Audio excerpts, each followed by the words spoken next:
दोस्तों आज हम लोग स्ट्रक्चर ऑफ एटम का 5वां भाग पढ़ने वाले हैं, जिसमें कि हम लोग क्वांटम थ्योरी पढ़ेंगे। क्वांटम थ्योरी क्या बताता है कि जो एनर्जी लेवल्स हैं एटम के ऑर्बिट्स के, वो डिस्क्रीट फॉर्म में है, मैंने अलग अलग फॉर्म में है, कॉन्टिन्यूस नहीं है। तो ये डिस्क्रीट फॉर्म को ही हम लोग क्वांटम थ्योरी कहते हैं और इसको हम लोग डिटेल्स में करेंगे। लेकिन उसके पहले अगर आप नए हैं चैनल पर तो चैनल को जरूर सब्सक्राइब करें, साथ ही साथ बेल आइकन प्रेस करना ना भूलें ताकि नोटिफिकेशन आपको मिलता रहे। And hello students, welcome to your destiny. मैं हूँ आपका मेंटर आरके सर। क्लास शुरू करते हैं।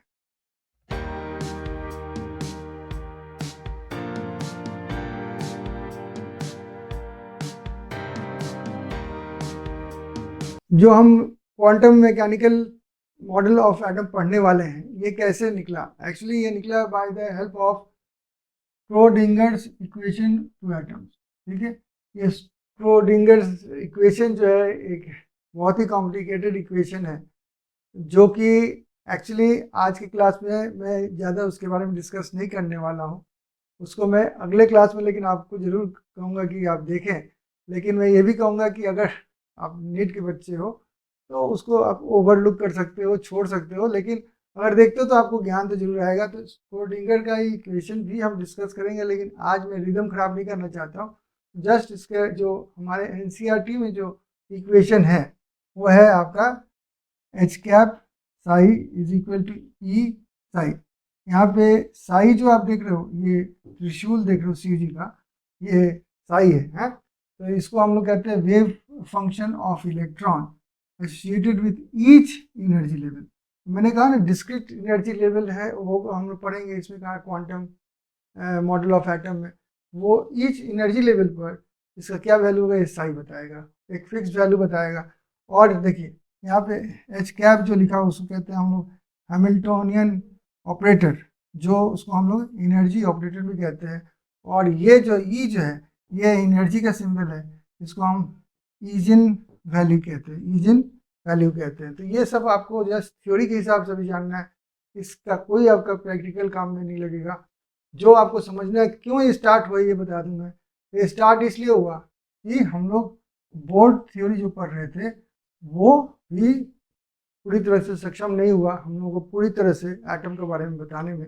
उसके दो ड्रॉबैक्स थे। एक तो उसने ना तो एक्सप्लेन कर पाया ना शो कर पाया द शेप और path travel by the electrons.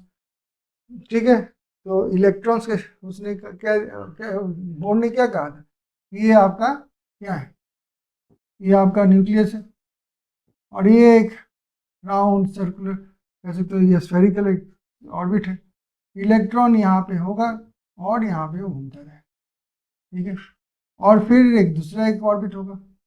अगर इलेक्ट्रॉन को एनर्जी ज़्यादा दी जाए तो खुदा के यहाँ पे चला आएगा और यहाँ पे घूमता रहेगा फिर। ठीक है, विदाउट लूजिंग और गेनिंग एनर्जी।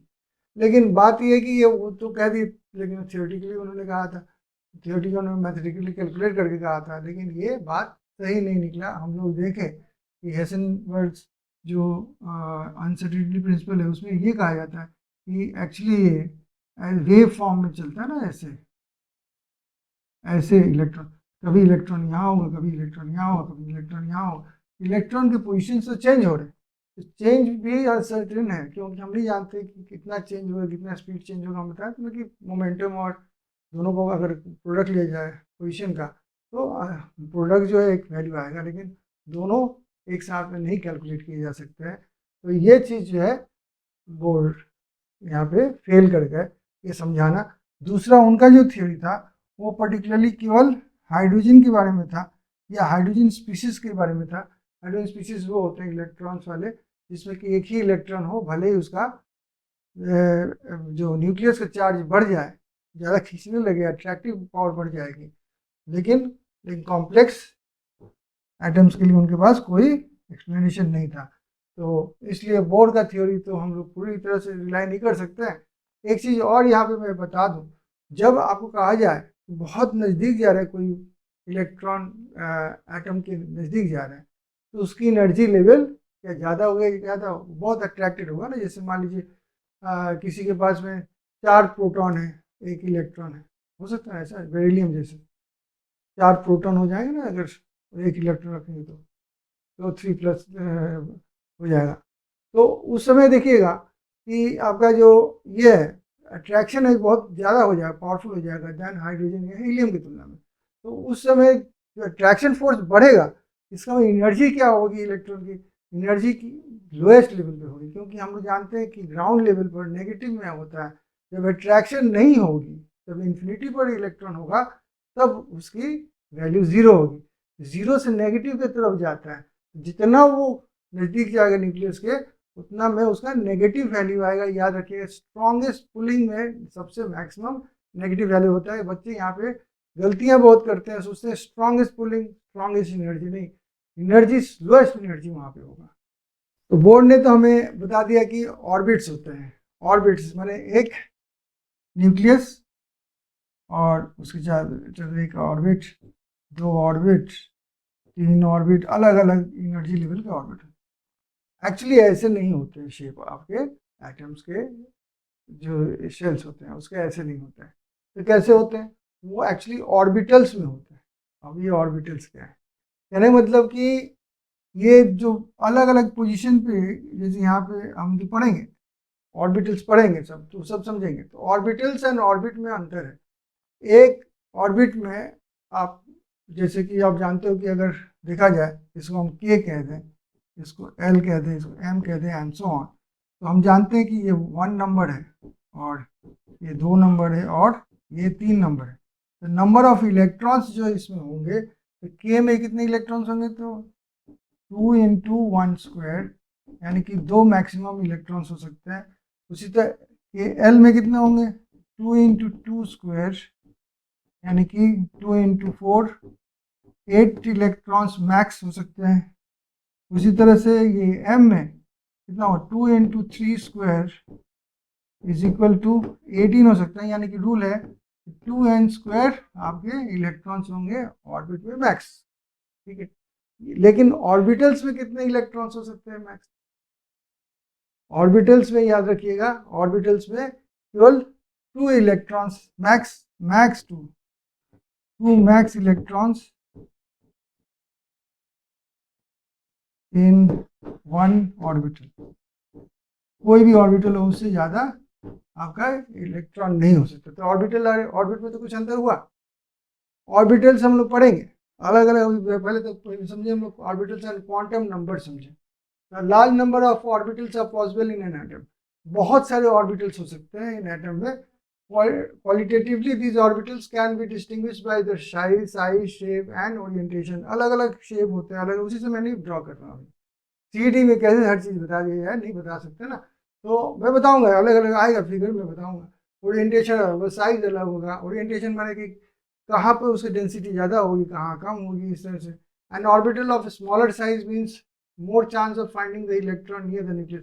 अगर ऑर्बिटल छोटा है तो न्यूक्लियस के पास में, मान लीजिए इतने जगह में आपको कोई चीज़ खो गया, खोजना ईजी होगा। इतने जगह में खो गया, खोजना थोड़ा टाइम लगेगा। छोटा orbital near the nucleus, chances of getting the electron very more, and अगर बड़ा हो जाए तो थोड़ा डिफिकल्ट हो जाता है।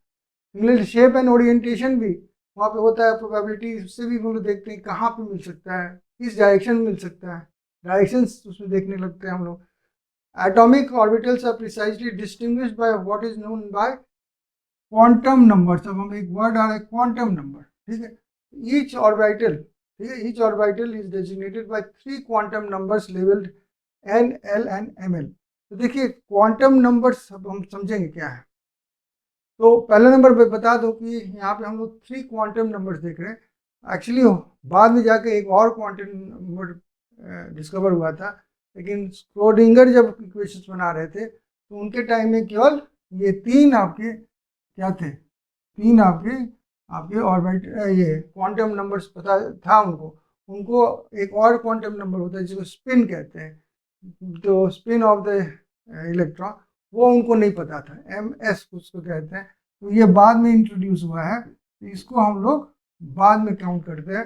लेकिन एक्चुअली कितने हैं आपके, तो designated by, each orbital is designated by quantum number levelled as n, l, ml and s। अब इनको हम एक एक करके सबको पढ़ेंगे 1 to 4 तक। एक एक क्वांटम जो ऑर्बिटल है हम लोग क्वांटम नंबर्स के, ठीक है, 3 क्वांटम नंबर्स हम पढ़े ऑर्बिटल निकाल, मतलब ऑर्बिटल्स हर क्वांटम नंबर में होंगे। प्रिंसिपल क्वांटम नंबर जिसका पहले हम पढ़ेंगे n है, उसके बाद हम लोग एक एक करके बाकी भी पढ़ेंगे।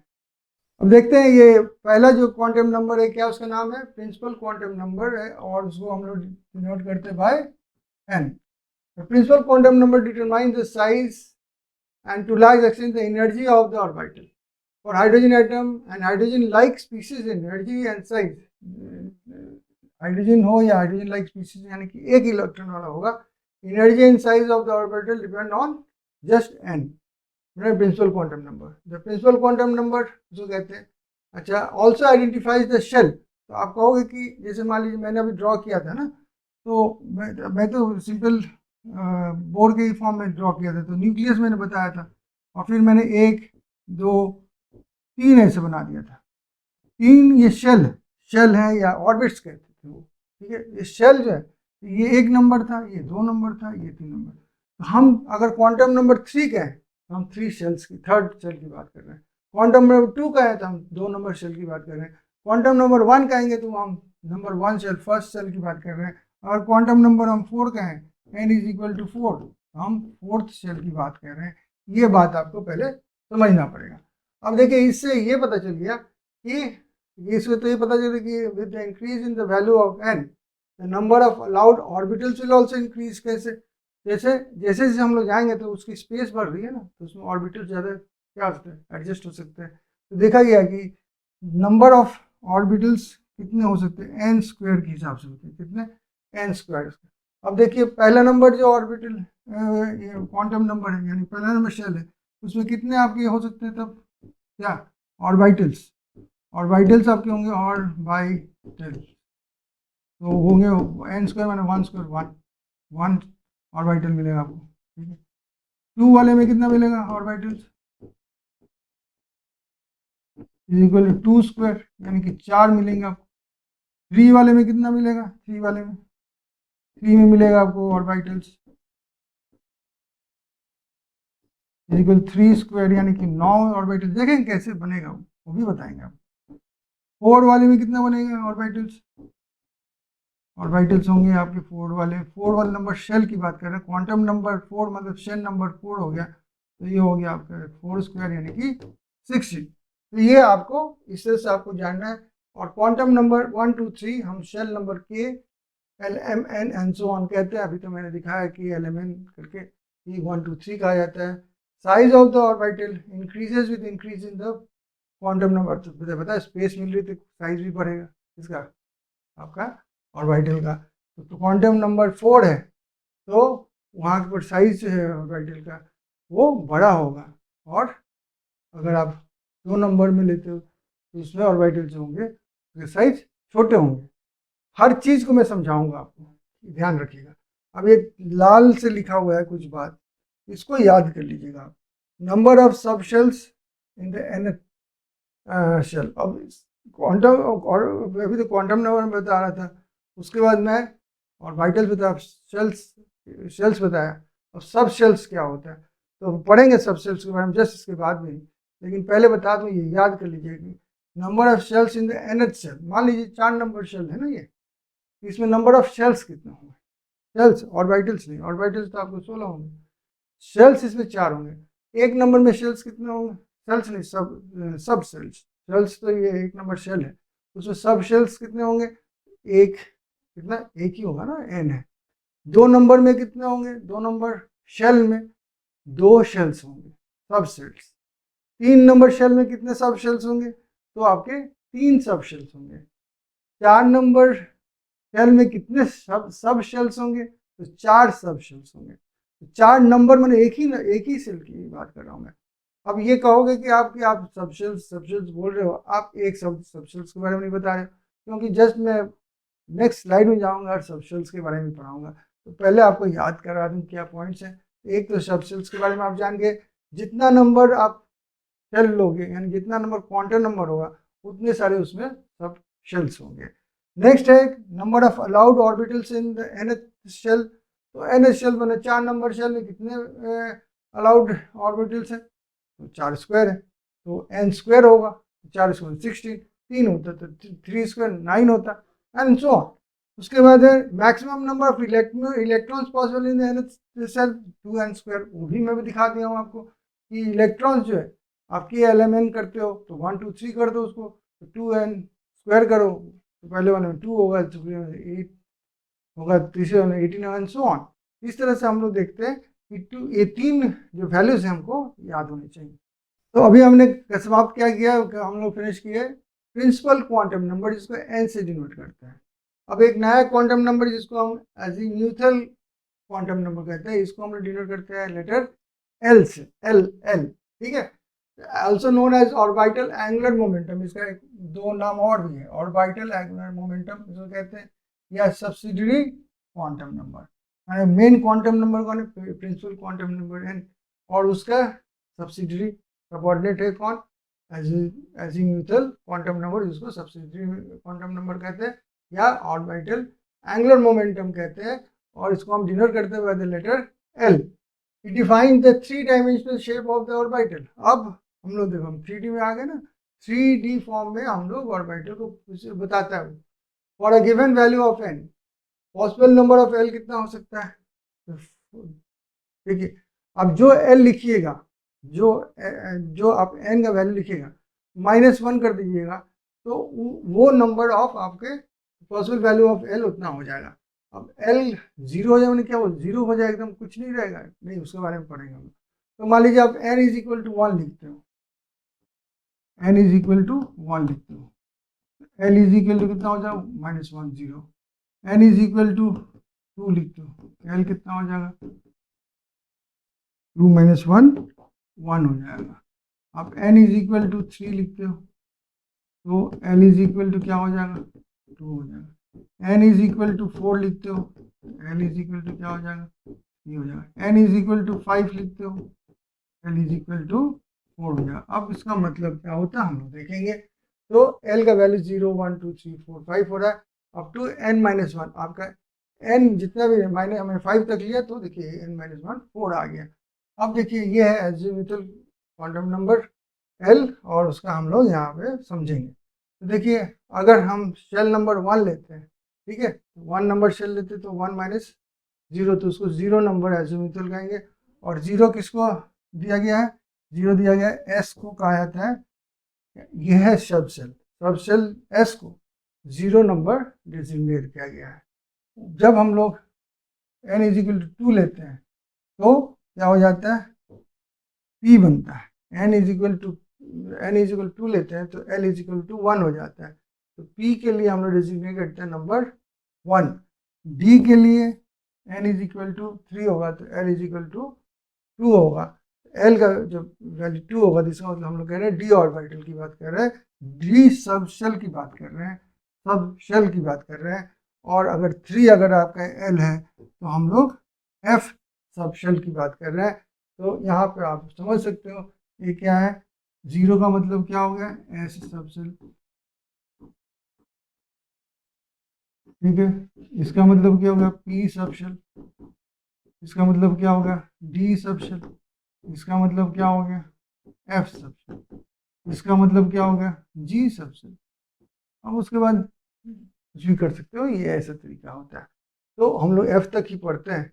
अब देखिए इसका मतलब क्या हुआ, अब देखिए मैक्सिमम नंबर कितना हो सकता है आपके 2 हो सकते हैं, s सब शेल तो एक है ना, आपका सब शेल तो एक है, n इज इक्वल टू 1 सब शेल में एक s है, तो आपका ऐसे भी सोच लीजिए सब शेल 1 है, तो हमने बताया था याद करने के लिए 1 क्वांटम नंबर प्रिंसिपल है, तो 1 स्क्वायर सब शेल्स होंगे, तो 2 1 स्क्वायर मैंने कितना हो गया आपका 1 ही हुआ ना, तो 2 उसमें इलेक्ट्रॉन, एक सब शेल में मैक्सिमम मैंने कहा था 2 इलेक्ट्रॉन रह सकते हैं, इसमें 2 इलेक्ट्रॉन रहते हैं। उसी से मैंने कहा था क्वांटम नंबर अगर 2 होगा तो 2 स्क्वायर कितना हो गया 4, 4 में 4 हो गया ना, तो 4 इंटू 2 8 इलेक्ट्रॉन्स होना चाहिए आपके टोटल शेल 2 में। लेकिन यहाँ पे 2 सब शेल्स हैं, यहाँ पे 2 में आपके S एंड 3 P आते हैं, 3 P आते हैं, 3 6 यहाँ पे और 2 8। तो इस तरह से हम लोग देखते हैं कि S में S orbital S sub shell में एक करके दो माने 1 × 2 एक सब शेल है एस में, तो एस का एक सब शेल होने के चलते उसमें एस का एक ही सब शेल होता है, उसमें 2 इलेक्ट्रॉन, एक सब शेल होना है कि एक ऑर्बिटल होना, एक ऑर्बिटल उसके पास में सब शेल के पास में, तो उसके पास में 2 इलेक्ट्रॉन हो सकते हैं किसी एस सब शेल के बाद में। पी सब शेल के बाद में कितने ऑर्बिटल्स हो सकते हैं? 3 ऑर्बिटल्स होते हैं। कितने होते हैं? 3 ऑर्बिटल्स होते हैं पी के पास में। पी जो है एल जो है सब शेल, एल से डिनोट करते हैं, पी इज इक्वल टू 1, ठीक है। तो उस पी के पास में 3 क्या है? ऑर्बिटल्स है। पी सब शेल के बाद में 3 ऑर्बिटल्स है, तो टोटल नंबर ऑफ इलेक्ट्रॉन्स कितना वो स्टोर कर सकता है? P 2 × 3 that is 6। D sub shell दे, उसके पास कितने ऑर्बिटल्स है? 5 ऑर्बिटल है। तो मैं एक एक बनाते जा रहा हूँ। देखिए एस एस शेल है,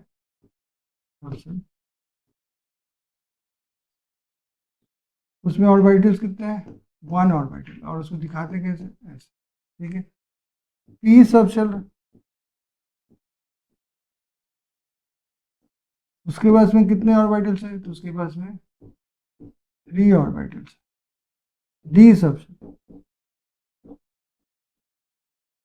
उसके बाद में कितने ऑर्बिटल्स हैं? तो उसके बाद 5 ऑर्बिटल्स हैं, 1 2 3 4 5। एफ सब शेल, उसके बाद कितने ऑर्बिटल्स है? उसके पास में 7 ऑर्बिटल्स, 1 2 3 4 5 6 7, 7 ऑर्बिटल्स। अब देखिए एक ऑर्बिटल में कितने इलेक्ट्रॉन्स रह सकते हैं? 2। तो यहाँ पे टोटल एस सब शेल में कितने इलेक्ट्रॉन्स होंगे? 2। ई सब शेल में कितने होंगे तब? 2 करके एक एक ऑर्बिटल में, तो 2 2 4 2 6। आपके डी ऑर्बिटल में 2 2 4 2 6 2 8 2 10। आपके एफ ऑर्बिटल में, एफ सब शेल में तो 7 ऑर्बिटल्स हैं, यहाँ पे 2 2 4 2 6 2 8 2 10 2 क्या 12 एंड 2 14। तो ये हो गया आपका। देखिए एस ऑर्बिटल में 2 इलेक्ट्रॉन्स होंगे,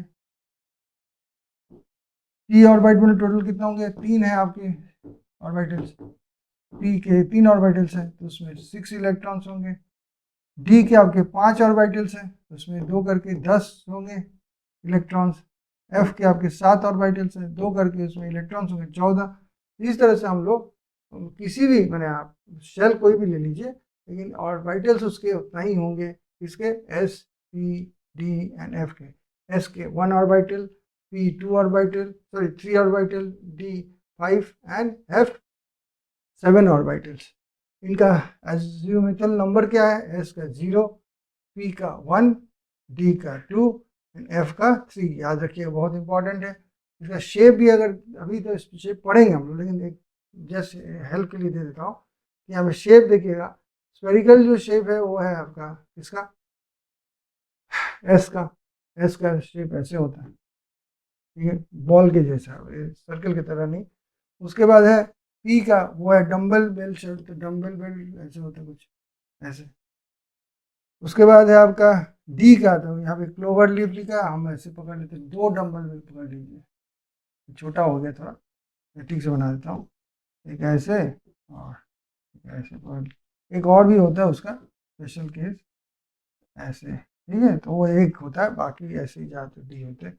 और एफ का जो है शेप बहुत कॉम्प्लेक्स है, वो एक्चुअली ऐसे मैं एक बना के दिखाता हूँ क्योंकि मेरे पास में आपके लिए दिखाने के लिए है, तो दिखा दूंगा, ऐसे कुछ हो जाता है, ठीक है। तो ये हो गया एफ का। तो ये सारे के सारे हम लोग समझ गए। देखिए यहाँ पे याद रखिएगा, क्वांटम नंबर 1 तो वे एस होता है, क्यों? क्योंकि पहला नंबर जो सब शेल वो है क्या है? एस है। तो पहले आपको नंबर 1 होगा तो उसमें कितने ऑर्बिटल्स हो सकते हैं? 1 स्क्वायर माने 1। एस शेल भर जाता है, उसके बाद नहीं कोई शेल आ सकता, सब शेल। 2 नंबर ऑर्बिटल इसमें जाइएगा शेल में, तो आपको पी मिलेगा 2 से ऑनवर्ड, यहाँ पे 1 से ही मिलेगा आपको एस। डी जो आपको मिला है 3 शेल नंबर से ऑनवर्ड। उसी तरह से एफ जो मिलेगा आपको सब शेल, वो 4 नंबर शेल के ऑनवर्ड मिलेगा। ऐसा इसलिए है कि आपका आपको ये भी तो देखना होगा कि ऑर्बिटल्स कितने बन सकते हैं एक शेल में। तो 1 नंबर शेल में केवल एक ऑर्बिटल वो चला जाता है s को।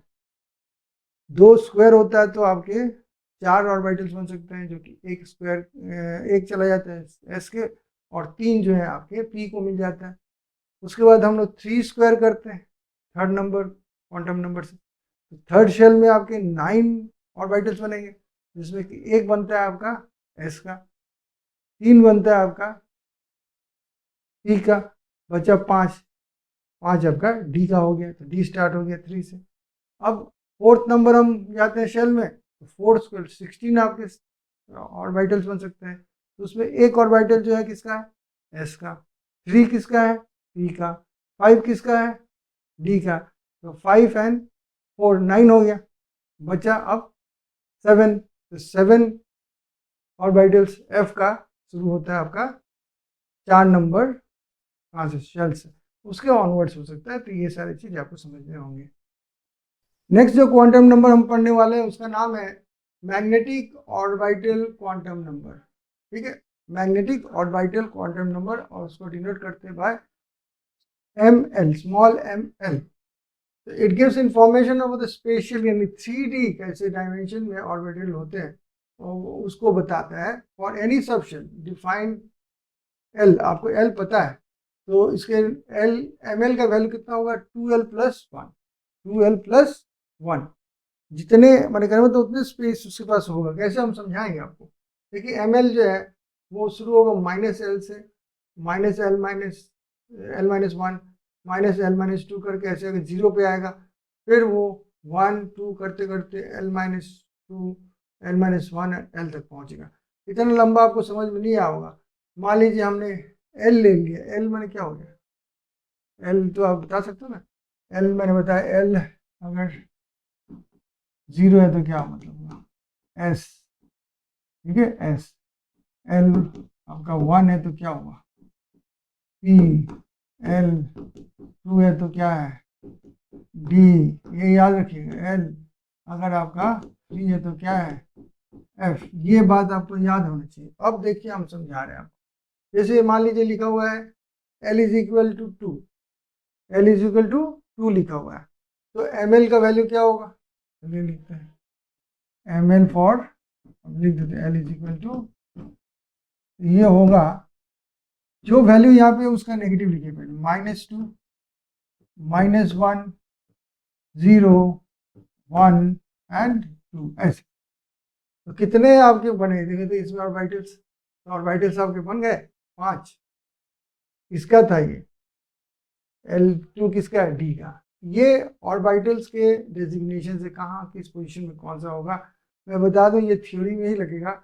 आपको क्वेश्चन आ सकते हैं डायरेक्ट, लेकिन समझने के लिए कभी भी आपको जब हम लोग पढ़ाएंगे इसको एटॉमिक ऑर्बिटल्स, तो उसमें ये काम में नहीं लगेगा, लेकिन आपको चिन्हित करना होगा, समझना होगा। जैसे मैं बता रहा हूँ, चलिए L इज इक्वल टू 3 लिख देता हूँ, L इज इक्वल टू 3 लिख देता हूँ। उसके लिए क्या होगा ml मेरे हिसाब से क्या होना चाहिए, -3 -2 -1 0 1 2 3। ठीक है, 1 2 3 4 5 6 7, 7 ऑर्बिटल्स हो गए, और उसको एक एक नंबर दे दिया गया। इस तरह से हम लोग ml खोज लेते हैं l के सहारे। अब l इज इक्वल टू 0 लिखते तो क्या होता है ये बताइए हमको। l इज इक्वल टू 0 करने से क्या होगा, अब कितना होना चाहिए, 2l+1, ऐसे पहले सब समझ लीजिए, 2l+1 हो जाए। देखिए सब देख लीजिए 2l+1 हुआ है कि नहीं। 2 मैंने लिया था तो 2l 4+1 5 हुआ। यहाँ पे मैंने 3 लिया था तो 2l+1, तो 3 इंटू 2 6+1 हुआ। अब मैं l नंबर क्या ले रहा हूँ, 0, s के लिए 0 लिखूंगा ना, तो क्या लिखूंगा, 2 इंटू 0+1, तो 1 तो मेरे पास होगा। ठीक है, ये नहीं कि कुछ नहीं होगा, याद रखिए। तो ये क्या हो जाएगा, 1 तो बनेगा, नंबर क्या होगा उसका, एक ऑर्बिटल तो बनेगा, ऑर्बिटल का नंबर क्या होगा ये क्वेश्चन है। नंबर उसका होगा 0, 0 एक नंबर होगा ऑर्बिटल का। जैसे बाकी सब में क्या हो रहा था, जैसे यहाँ पे ऑर्बिटल में बनाता, कितना बनाता मैं, 7 ऑर्बिटल बनाता है, 1 2 3 4 5 6 7। यहाँ पे लिखता मैं -3 -2 -1 0 1 2 3। यहाँ पर कुछ नहीं है, इस तरफ कोई ऑर्बिटल नहीं है, इधर कोई ऑर्बिटल नहीं, तो बीच वाला जो ऑर्बिटल है 0 नंबर ऑर्बिटल, लेकिन एक तो ऑर्बिटल है उसके पास में। उसी तरह से अगर मैं इसका बनाता तो इसका क्या बनाता मैं ऑर्बिटल, ऐसे बनाता 1 2 3 4, और इधर लिखता मैं -2 -1 0 1 2। इस तरह से इसका ऑर्बिटल्स भरते। डेजिग्नेशन दे रहे हैं, क्या दे रहे हैं इसको हम एक डिफाइन करें कि इस सब शेल का नंबर जो है -2 है, इसका -1 है। लेकिन बता ये थ्योरी है, आप इसको कोई एनर्जी से मत रिलेट कीजिएगा। तो फॉर ये देखिए, for L is equal to 0, ml कितना आएगा, ml इज इक्वल टू 0 आएगा। तो नंबर ऑफ सब सेल्स कितना, 0 वाला नंबर सेल हुआ ना, वो 0 वाला 1 सब सेल तो आएगा, 1 तो ऑर्बिटल आएगा, 1 ऑर्बिटल आया है ये वाला 0 वाला जो है ऑर्बिटल, और 1 है वो नंबर 0 है उसका, ठीक है। उसी तरह से आपका L इज इक्वल टू 1 लीजिए, तो वहाँ पे आपका -1 0 एंड 1 आया, 3 आ गए, ठीक है। 3 p ऑर्बिटल्स, p ऑर्बिटल में दिखाया नहीं, वो समझ लीजिए, p का भी दिखा देता हूँ आपको। तो L इज इक्वल टू कितना ले रहे हो 1, तो उसके लिए क्या होगा, ml इज इक्वल टू क्या होना चाहिए, मैंने कहा -1 0 1, और इसको बॉक्स बना देंगे तो होगा ये 3 आपके गिन के जो चाहिए हमको, 3 ऑर्बिटल्स हो गए। उसी तरह L इज इक्वल टू 2 के लिए आपका 5 ऑर्बिटल्स होगा, नाम क्या होगा, -1 -2 -1 0 +1 +2। याद रखिएगा यहाँ पे +1 +2 डिजिग्नेशन जब लिखिएगा तो जरूर देने की कोशिश कीजिएगा, भूल जाइए कोई बात नहीं है, लेकिन ये एक तरह से इसकी सिंबल है बताने की क्या, ठीक है, ऐसे याद रखिएगा, दे देंगे तो अच्छी रहेगी बात। तो यहाँ पे उसी चीज़ को यहाँ फिर से दोहराया गया, देखिए L आपको पता चल जाए, L इज इक्वल टू 0, एक घर मिल रहा है उसको, एक सबशेल मिल रहा है जिसका नंबर है 0, एक सबशेल मिल रहा है उसको। तो ये n 1 है, तो खाली सेल कौन सा है 1, उसमें कितने ऑर्बिटल्स होते हैं, एक ऑर्बिटल होगा, वो किसको मिलेगा, s को मिलेगा, खत्म। 2 नंबर में जाएंगे, s ऑर्बिटल एक होगा, तो उसके लिए आपको 0 डेजिग्नेशन हो गया, और एक p वाला होगा, p का होगा ना, फिर ये p का होगा, तो p का जो होगा तो उसमें 3 होंगे, तो -1 0 +1। लेकिन याद रखिए ये px py pz, अब मत सोचिएगा px जो है -1 है, py जो है 0 है, एंड pz जो है +1 है, नहीं। आप बस याद कर लिए 3 शेल्स होंगे, उनके नाम है, और वो कोई भी हो सकते हैं, वो आपको नहीं बताया गया है। उसी नंबर 3 नंबर शेल में चलते हैं, क्वांटम नंबर 3 लेते हैं, n इज इक्वल टू 3 लेते हो, शेल नंबर 3 लेते हो, तो उसमें आपको कितने ऑर्बिटल्स होने चाहिए टोटल, तो 3 स्क्वायर 9। तो देखिए एक है 0 जो है, ये 0 नहीं है एक्चुअली, एक नंबर शेल है, ये शेल नंबर है, शेल नंबर, यहाँ पे 0 है, शेल नंबर, ये भी शेल नंबर, शेल नंबर, ऐसे सोचिएगा, shell number shell number shell number, ऐसे मैंने शेल पे कह रहा हूँ, orbital number, sorry orbital number, ठीक है।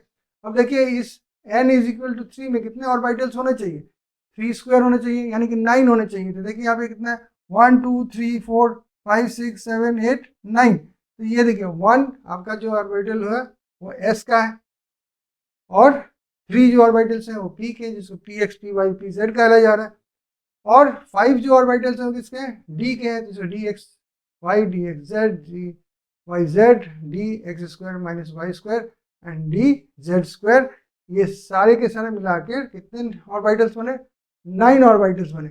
उसी प्रकार अगर हम क्वांटम नंबर 4 लेते हैं, यानी शेल नंबर 4 लेते हैं, तो उसमें टोटल कितने सब शेल्स होने चाहिए, तो सब शेल्स होने चाहिए आपके 4, तो 1 2 3 4।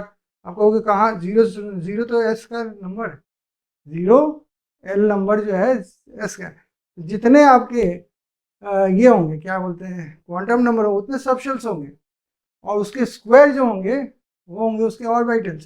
तो स्क्वायर 4 स्क्वायर कितना होता है 16, तो 16 ऑर्बिटल्स इसके पास में, और 4 इसके पास में क्या है, सबशेल्स है। तो 4 सबशेल्स में पहले एक सबशेल क्या है, एस है, तो 0 वाला घर बना के रखा है ये ऑर्बिटल।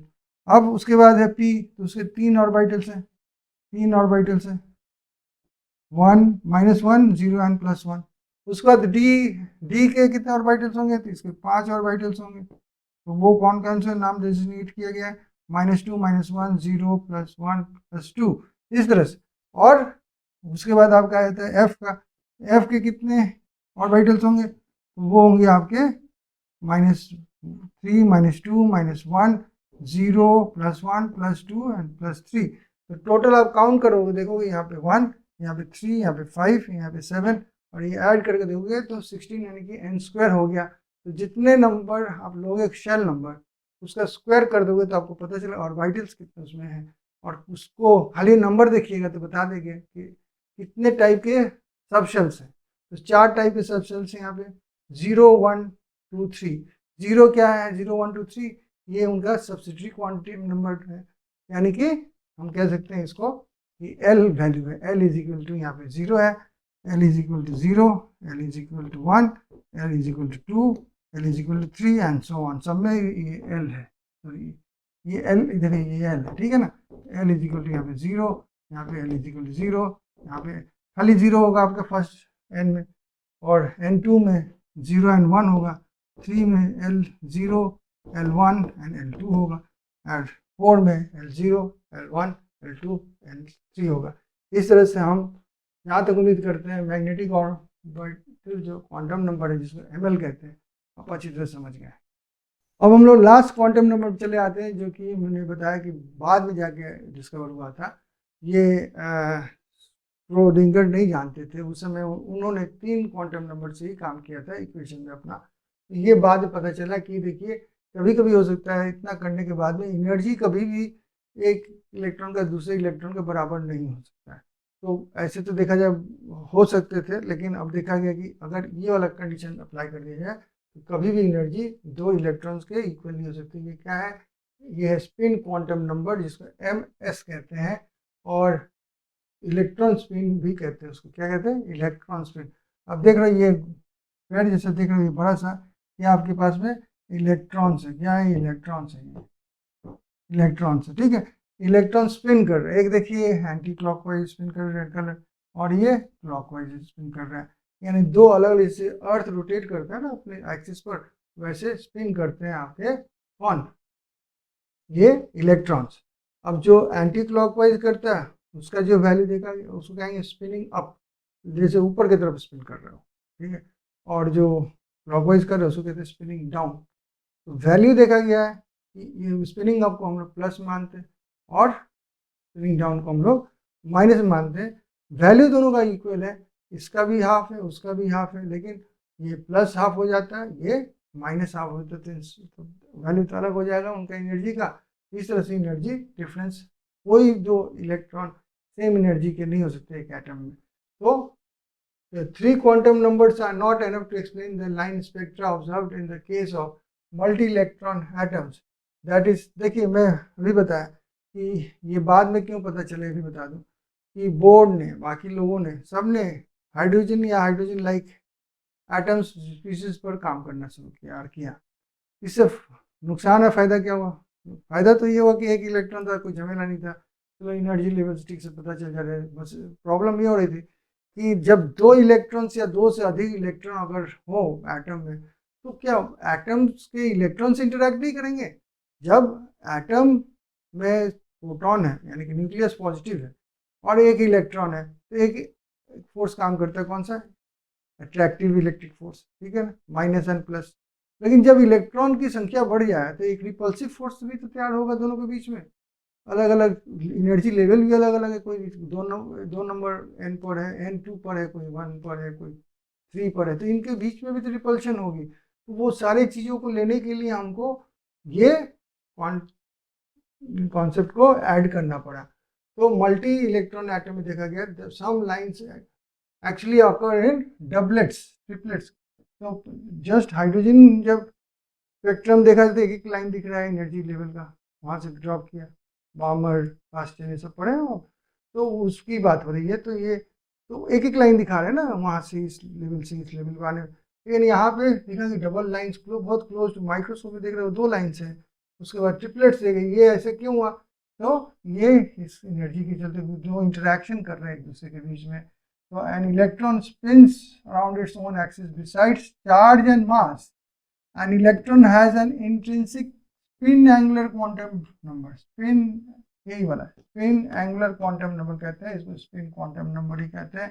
एक वेक्टर क्वांटिटी है, इसकी डायरेक्शन है देखिए, एक है अपवर्ड एक है डाउनवर्ड, तो इसलिए दो इसके ओरिएंटेशन हो गए, और वैल्यू तब हम अपवर्ड वाले को प्लस हाफ दे देते हैं, नीचे वाले को हम लोग माइनस हाफ देते हैं, और एरो से ऐसे हम लोग डिनोट करते थे। मैं देखिएगा, मैं ऑर्बिटल्स में बना रहा था, जब मैं एस बनाया तो ऐसे ही कर दिया, आप ऐसे भी कर सकते थे इसको, पूरा एरो और पूरा एरो।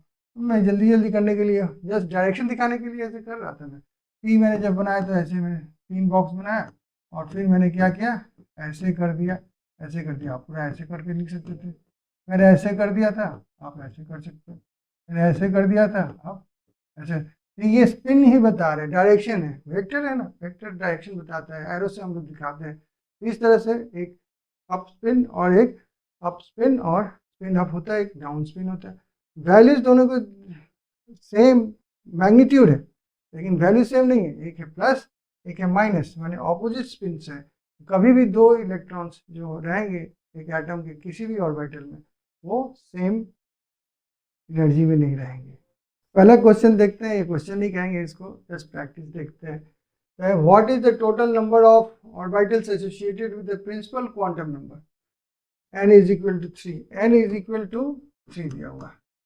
तो नंबर ऑफ ऑर्बिटल्स को हम क्या बोले थे, नंबर ऑफ ऑर्बिटल्स कैसे खोजेंगे आप, नंबर ऑफ याद करने के लिए मैंने कहा था orbitals is equal to n square होता है। तो यहाँ पे n क्या है, 3 है, n क्या है आपका 3 है, तो 3 स्क्वायर कर दीजिए 9, तो आपके पास टोटल 9 ऑर्बिटल्स आंसर में आएगा।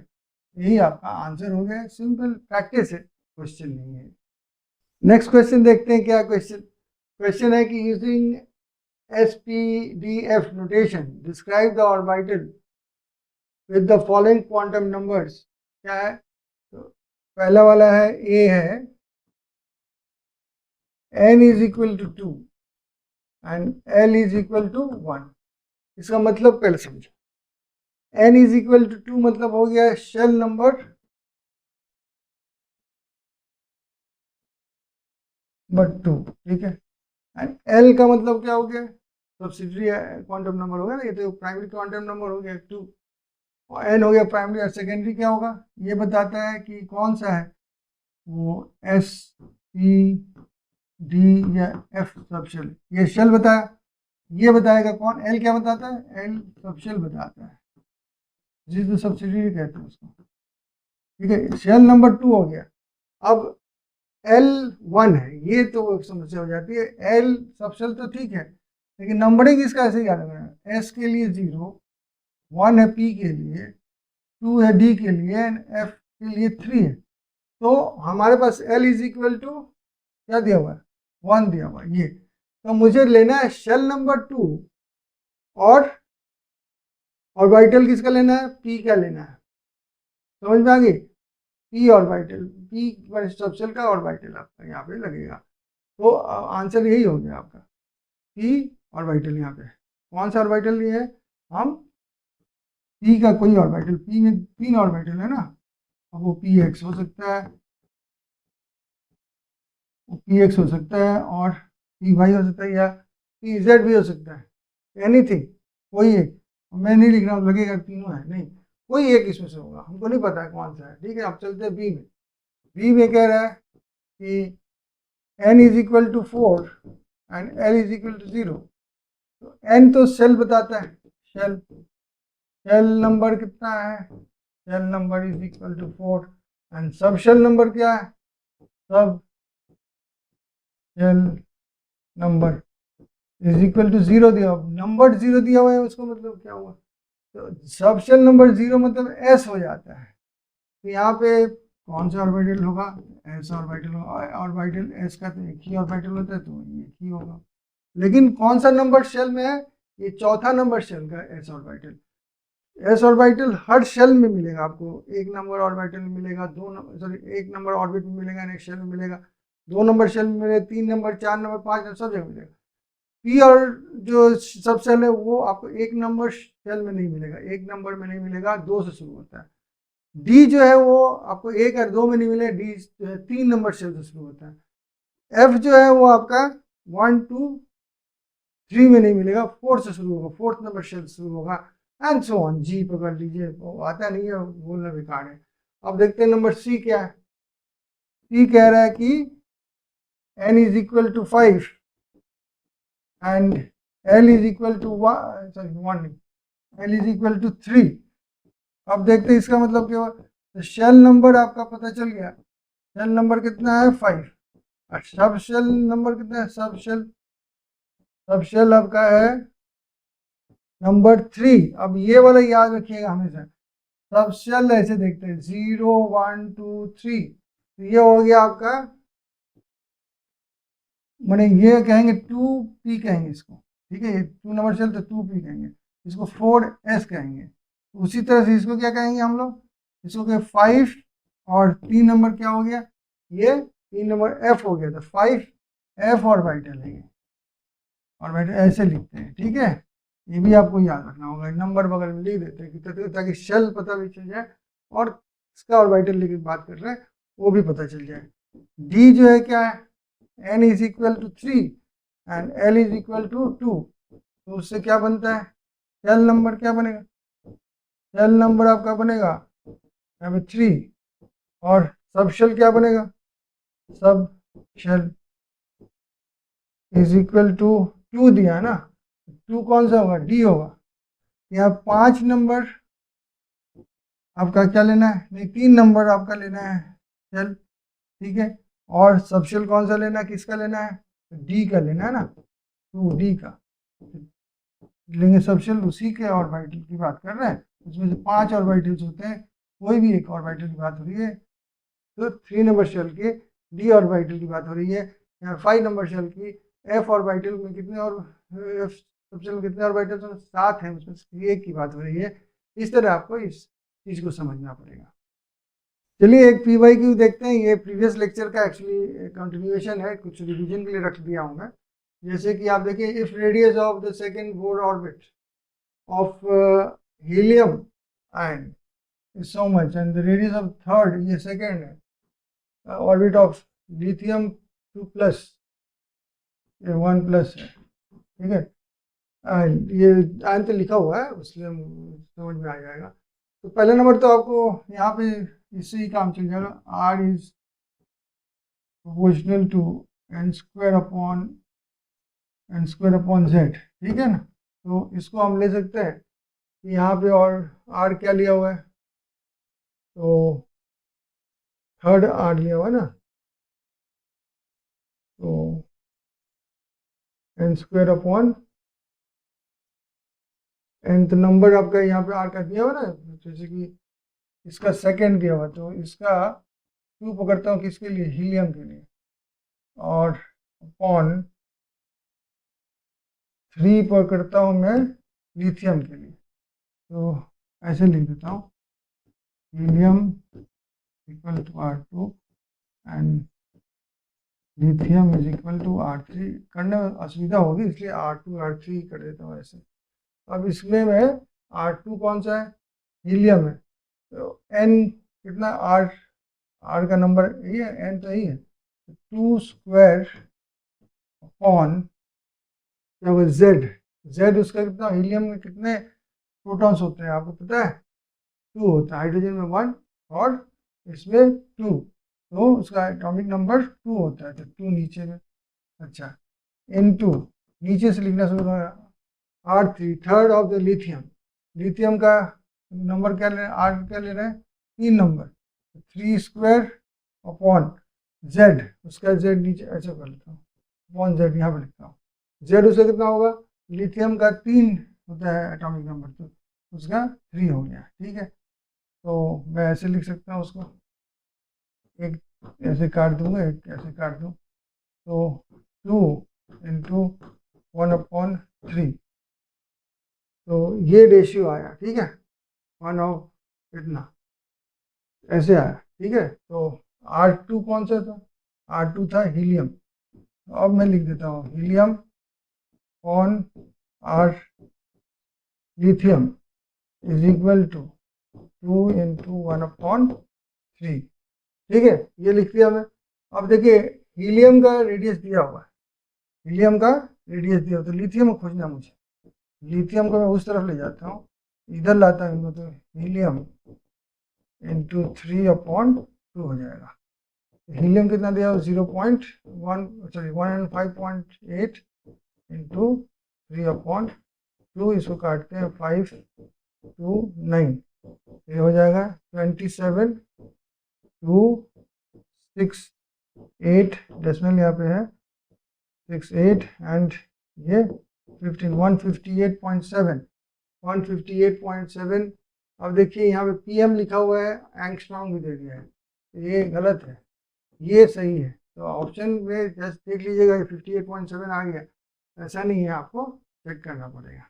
देखिए ये भी PYQ है, लेकिन देखने में खतरनाक लग रहा है कि आप बेस्ड ऑन आपको इक्वेशन दे दिया पूरा एनर्जी का, ये तो वैल्यू है, आपको जानते हैं energy N is equal to of the number of cell लिखा हुआ है, -2.18 याद करने के लिए कहता हूँ ना, 10⁻�18 है। उसके बाद ये है कि अगर हाइड्रोजन के स्पीशीज का है तो वहाँ पे आपको Z²/n² देना होता है। सर्टेन कंक्लूजन दिया हुआ है जो कि करेक्ट नहीं है। अब देखते हैं इसमें कौन सा करेक्ट नहीं है। तो हमको एक्चुअली इससे मतलब नहीं, हमको एनर्जी से मतलब, एनर्जी के बारे में समझना है। So the negative sign in the equation simply means that the energy of the electron bound to the nucleus is lower than it would be if the electrons were at infinite distance from the ये nucleus. तो ये बात सही हो, क्योंकि nucleus से एकदम infinite पर जाए तो जीरो हो जाता है, मैं बताया था। जैसे जैसे वो न्यूक्लियस की तरफ आता है तो उसकी वैल्यू नेगेटिव होती है। Second, larger the value of n, larger is the orbit radius. n first n माने फर्स्ट शेल, दूसरा शेल, तीसरा शेल, तो इस तरह से रेडियस ऑर्बिट का बढ़ेगा, ये भी बात सही होगी। थर्ड क्या, इक्वेशन कैन बी यूज्ड, ये equation can be used to calculate the change in energy when electron changes is orbit. हम लोग डेल्टा ई करके करते हैं ना, E2 - E1, या ई फाइनल, ई इनिशियल माइनस ई फाइनल, या ई फाइनल माइनस ई इनिशियल, ऐसे करते हैं, तो ये भी बात सही होगी। तो गलत क्या बचे, तो यही बचा, लेकिन गलत क्या है इसमें देखें तो for n is equal to 1 the electron is has more negative energy than it does in n is equal to 6, ये भी सही है, which means that the electron is more loosely bound in the smallest allowed orbit। गलत हो गया, loosely bound, tightly bound, attraction force ज़्यादा होने के चलते वो न्यूक्लियस के पास है, तो टाइटली बाउंड है, भले ही उसकी एनर्जी लो है, तो अट्रैक्टिव एनर्जी को हम माइनस में बताते हैं, और इन्फिनिटी में जाएगा तो मैक्सिमम हो जाएगा 0, उससे ज़्यादा नहीं होता है। तो ये हो गया आपका चॉइस राइट, लेकिन स्टेटमेंट गलत। तो ये था आपका क्वेश्चन। चलिए इस क्वेश्चन में देखते हैं क्या है क्वेश्चन। क्वेश्चन का रिलेशन बिटवीन एनएम को कह रहा है कि ये the number of permissible values of magnetic quantum number. Quantum number को उसने मैग्नेटिक क्वांटम परमिसिबल मैंने कर दिया, वो ML को NM, ये है एक्चुअली ये ऐसा, ठीक है, for a given azimuthal number n। अब उसको कंपेयर कीजिए विथ n, तो आप जानते हो this is equal to 2l + 1। तो आप इसको, चूंकि क्वेश्चन में उसको ml नहीं लिखा हुआ है, nm लिखा हुआ है, इज इक्वल टू 2l + 1 कर दीजिए, बस, और कुछ नहीं है। थोड़ा सा ये वैक्यूम बनाने के लिए ml के बदले में nm लिखा हुआ है। अब आपको देखिए रिलेशन क्या बनता है, तो एक तो ऐसे बन सकता है, L देखिए तो ये वाला क्या बेस्ट लगता है, तो nm - 1 is equal to 2l होगा, या 2l इधर लिखते हैं, nm - 1 l is equal to nm - 1/2, शायद वही हो गया, हाँ, ये है आपका बी ऑप्शन। तो इस तरह से रिलेशन बनाना था। हाँ, बच्चे यहाँ पे फंसेंगे, ये आपको ध्यान देना पड़ेगा। नेक्स्ट क्वेश्चन देखते हैं क्या क्वेश्चन। क्वेश्चन है कि incorrect set of quantum number बताना है फ्रॉम द फॉलोइंग। क्या, n इज इक्वल टू 4, तो ये हो गया आपका shell number, shell equal to 4। उसके बाद है l इज इक्वल टू 3, मैं डायरेक्टली लिख रहा हूँ, क्या होगा, 0 होता है, आपका यहाँ पे लिख देता हूँ, 0 माने S1 मतलब P, 2 का मतलब D एंड 3 का मतलब F। तो ये एफ ऑर्बिटल की बात हो रही है। तो एम एल कितने होंगे, इसके 7 होंगे ना, तो ठीक है, तो माइनस यहाँ से m l is equal to minus जो है वही से -3 -2 -1 0 +1 +2 +3, ठीक है। अब उसके बाद n इज इक्वल टू 5, तो शेल नंबर आपका 5 लिया गया है, ठीक है, और L2 लिया गया है, L इज इक्वल टू 2 है आपका L2 वाला कितना होगा, D होगा। तो इसमें ml क्या बनेंगे आपके, ml, और स्पिन विद स्पिन तो आपका प्लस माइनस आप कुछ भी ले सकते हो, क्योंकि आप नहीं जानते हो कौन सा होगा, तो उसका कोई टेंशन मत लीजिए, ठीक है, नहीं दिया हुआ आपको, उसका टेंशन नहीं। तो यहाँ पे देखिए क्या होगा, तो यहाँ पे लिखना होना चाहिए था क्या, -2 -1 0 +1 +2। तो अब देखिए यहाँ पर -2 -1 0 गायब है, यहाँ पे +1 +2 है, तो यही तो रॉन्ग हो गया, तो रॉन्ग खोजना था, तो इनकरेक्ट खोज दिया हमें। बाकी निश्चित रूप से देखिए ये 2 लिखा हुआ है यहाँ पे, तो ऐसे ही समझिए ना, L2 लिखा हुआ है ना, तो -2 -1 0 +1 +2, 3 लिखा हुआ है तो -3 -2 -1 0 +1 +2 +3, यहाँ पे L लिखा हुआ है तो -3 -2 -1 0 +1 +2 +3, ये 2 लिखा हुआ तो यहाँ पे क्या होना चाहिए था, -2 -1 0 +1 +2, लेकिन ये 0 यहाँ पे मिसिंग है, इसलिए ये इनकरेक्ट आंसर है। नेक्स्ट क्वेश्चन देखते हैं, मैच है, लिस्ट 2 दिए गए हैं, लिस्ट ऑफ क्वांटम नंबर दिया है, यहाँ पे ऑर्बिटल दिया हुआ है, तो यहाँ पे क्या है, N2 L1 N2 L1 ये वाला होगा, ठीक है। उसके बाद N3 N3 और ये 2 है, 2 मतलब कितना हो गया, D हो गया, तो ये हो गया, ठीक है। N3 और 0 है, तो 3 and 0, तो N3 0, तो ये होगा, ठीक है। N2 0 ये होगा, तो कौन सा हो गया, A का 3, B का 4, C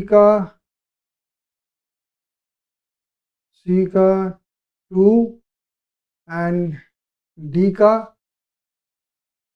1, तो फर्स्ट ऑप्शन ही राइट हो गया यहाँ पे। अब हम लोग पढ़ेंगे शेप्स ऑफ एटॉमिक ऑर्बिटल्स, और उसके लिए हम लोग किसका हेल्प लेंगे, स्क्रोडिंगर का। तो ऑर्बिटल वेव फंक्शन जिसको हम साई कहते हैं, तो ऑर्बिटल वेव फंक्शन कहते हैं उसको, तो साई के नाम से तो बताया मैंने, त्रिशूल जैसा होता है। और an electron in an atom has no physical meaning, उसका एक्चुअली कोई फिजिकल मीनिंग नहीं होता है, हम समझाएंगे क्यों बोला जा रहा है। It is simply a mathematical function of the coordinates of the electron. तो हम लोग एक्चुअली साई के बारे में पढ़ेंगे और डिटेल्स पढ़ेंगे, नेक्स्ट क्लास में पढ़ेंगे, इसलिए अभी मैं थोड़ा सा स्किप करूँगा श्रोडिंगर की इक्वेशंस में जाने में। जो यहाँ पे जो आपकी बुक में है उतना तक मैं तो करा दूंगा अभी आज। तो it is simply a mathematical function of coordinates of the electron. However, for different orbitals, the plot for corresponding wave function as a function of r, ठीक है, आर डिफरेंट, लेकिन अलग अलग के लिए अलग अलग होगा, भले उसका फिजिकल मीनिंग ना हो। ये प्लॉट्स फॉर ऑर्बिटल आप देखोगे for psi with respect to r, जैसे कि आप देखो यहाँ पे, ये आपका एनसीईआरटी का प्लॉट है, तो आप देखोगे कि यहाँ पर साई आर के रिस्पेक्ट में रेडियल कहते हैं उसको, और ये नैनोमीटर में आर लिखा हुआ है। कैसे आ रहा है, ये साई क्या बताता है, ये बताता है डेंसिटी प्रोबेबिलिटी, डेंसिटी प्रोबेबिलिटी, कितना प्रोबेबिलिटी है, डेंसिटी कितनी ज़्यादा हो सकती है इलेक्ट्रॉन पाने की, तो सबसे ज़्यादा होगी प्रोबेबिलिटी, एकदम ज़्यादा होगी न्यूक्लियस के पास में, फर्स्ट ऑर्बिटल की बात हो रही है ना, तो ये ऐसे आ जाएगा, ठीक है। अब फिर हम देखते हैं उसके बाद क्या होगा, तो एक्चुअली देखिए हम लोग देखेंगे, शेप देखेंगे तो समझ में आएगी बात। अभी देखिए यहाँ पे क्या होगा, अचानक तो यहाँ से धीरे धीरे जैसे दूर जाते जाए क्या होगा, उसकी प्रोबेबिलिटी कम हो जाएगी। सेल क्वांटम नंबर के हिसाब से होता है ना, डिस्क्रीट एनर्जी लेवल की बात हो रही है, तो इसलिए क्या होता है, जैसे ही सेल जो एक खत्म होता है तो अब वहाँ पे चांसेस मिलना कम हो जाता है फर्स्ट सेल के बाद में, तो ये डिप कर जाता है। ये देखिए यहाँ पे एक्चुअली इस बुक में थोड़ा सा गलती दिया हुआ है, यहाँ पे जीरो है एक्चुअली, आपका जीरो के नीचे डिप कर गया, ठीक है, यानी कि नेगेटिव में चला गया, chances of getting it is negative. और फिर सेकेंड ऑर्बिटल के लिए उठ रहा है वो, लेकिन नेगेटिव में क्या फिजिकल कोई बात हो सकती है? मैथमेटिकली तो माइनस बोल सकते हैं -10 मैंगोज। आप -10 मैंगोज ला सकते हो? नहीं ला सकते हो, तो फिजिकल मीनिंग नहीं है उसका। तो ये मैथमेटिकली -10 कर सकते हैं, लेकिन फिजिकली नहीं कर सकते हैं। तो उसको क्या करना होगा, दूसरा एक उपाय लगाना पड़ेगा, वो उपाय हम बताएंगे। तो variation of probability density psi square कर देंगे हम, as a function of distance r of the electron from the nucleus for 1 and 2 orbitals यहाँ पे दिया हुआ है, gives the probability density of electron at that point. For 1s orbital, the probability density is maximum at the nucleus and it decreases as we move away from it. For 2s, the orbital probability density first decreases sharply to 0 and again starts increasing. After reaching a small maxima, it decreases again and approaches 0 as the value of r increases further. The region where this probability density function reduces to 0 is called nodal surface या simply node कहते हैं। Nodes जब आएंगे, radial nodes कहेंगे उसको, वहाँ पे value जो होगा डेंसिटी का 0 हो जाएगा। अब देखिए यहाँ पे साई स्क्वायर दिया होगा, साई स्क्वायर देख पा रहे हैं। अब क्या हो रहा है, इसमें तो भी आप देखोगे डेंसिटी धीरे धीरे कम हो रही है जैसे आप न्यूक्लियस से दूर जा रहे हैं। एक जगह आएगा जब नेगेटिव में चला गया तो वहाँ पे नेगेटिव नहीं जाके, क्योंकि आप देखो -10 भी कहेंगे तो वो क्या होगा, नेगेटिव की तरफ -10 नहीं होगा, 10 स्क्वायर हो जाएगा माइनस में, तो क्या 100 हो जाएगा, उस तरह सोचिए, तो वो वैल्यू पॉजिटिव हो जाएगा। तो फिर वो नेगेटिव माने जीरो पर आने के बाद में, यहाँ पे जीरो पे आने के बाद में ये ऐसे बन जाता है, ये वाला पोर्शन जो है इधर बन जाता है ऐसे। अब ये प्रोबेबिलिटी हमको समझ में आ रही है और ये पॉजिटिव फिजिकल क्वांटिटी हो गया।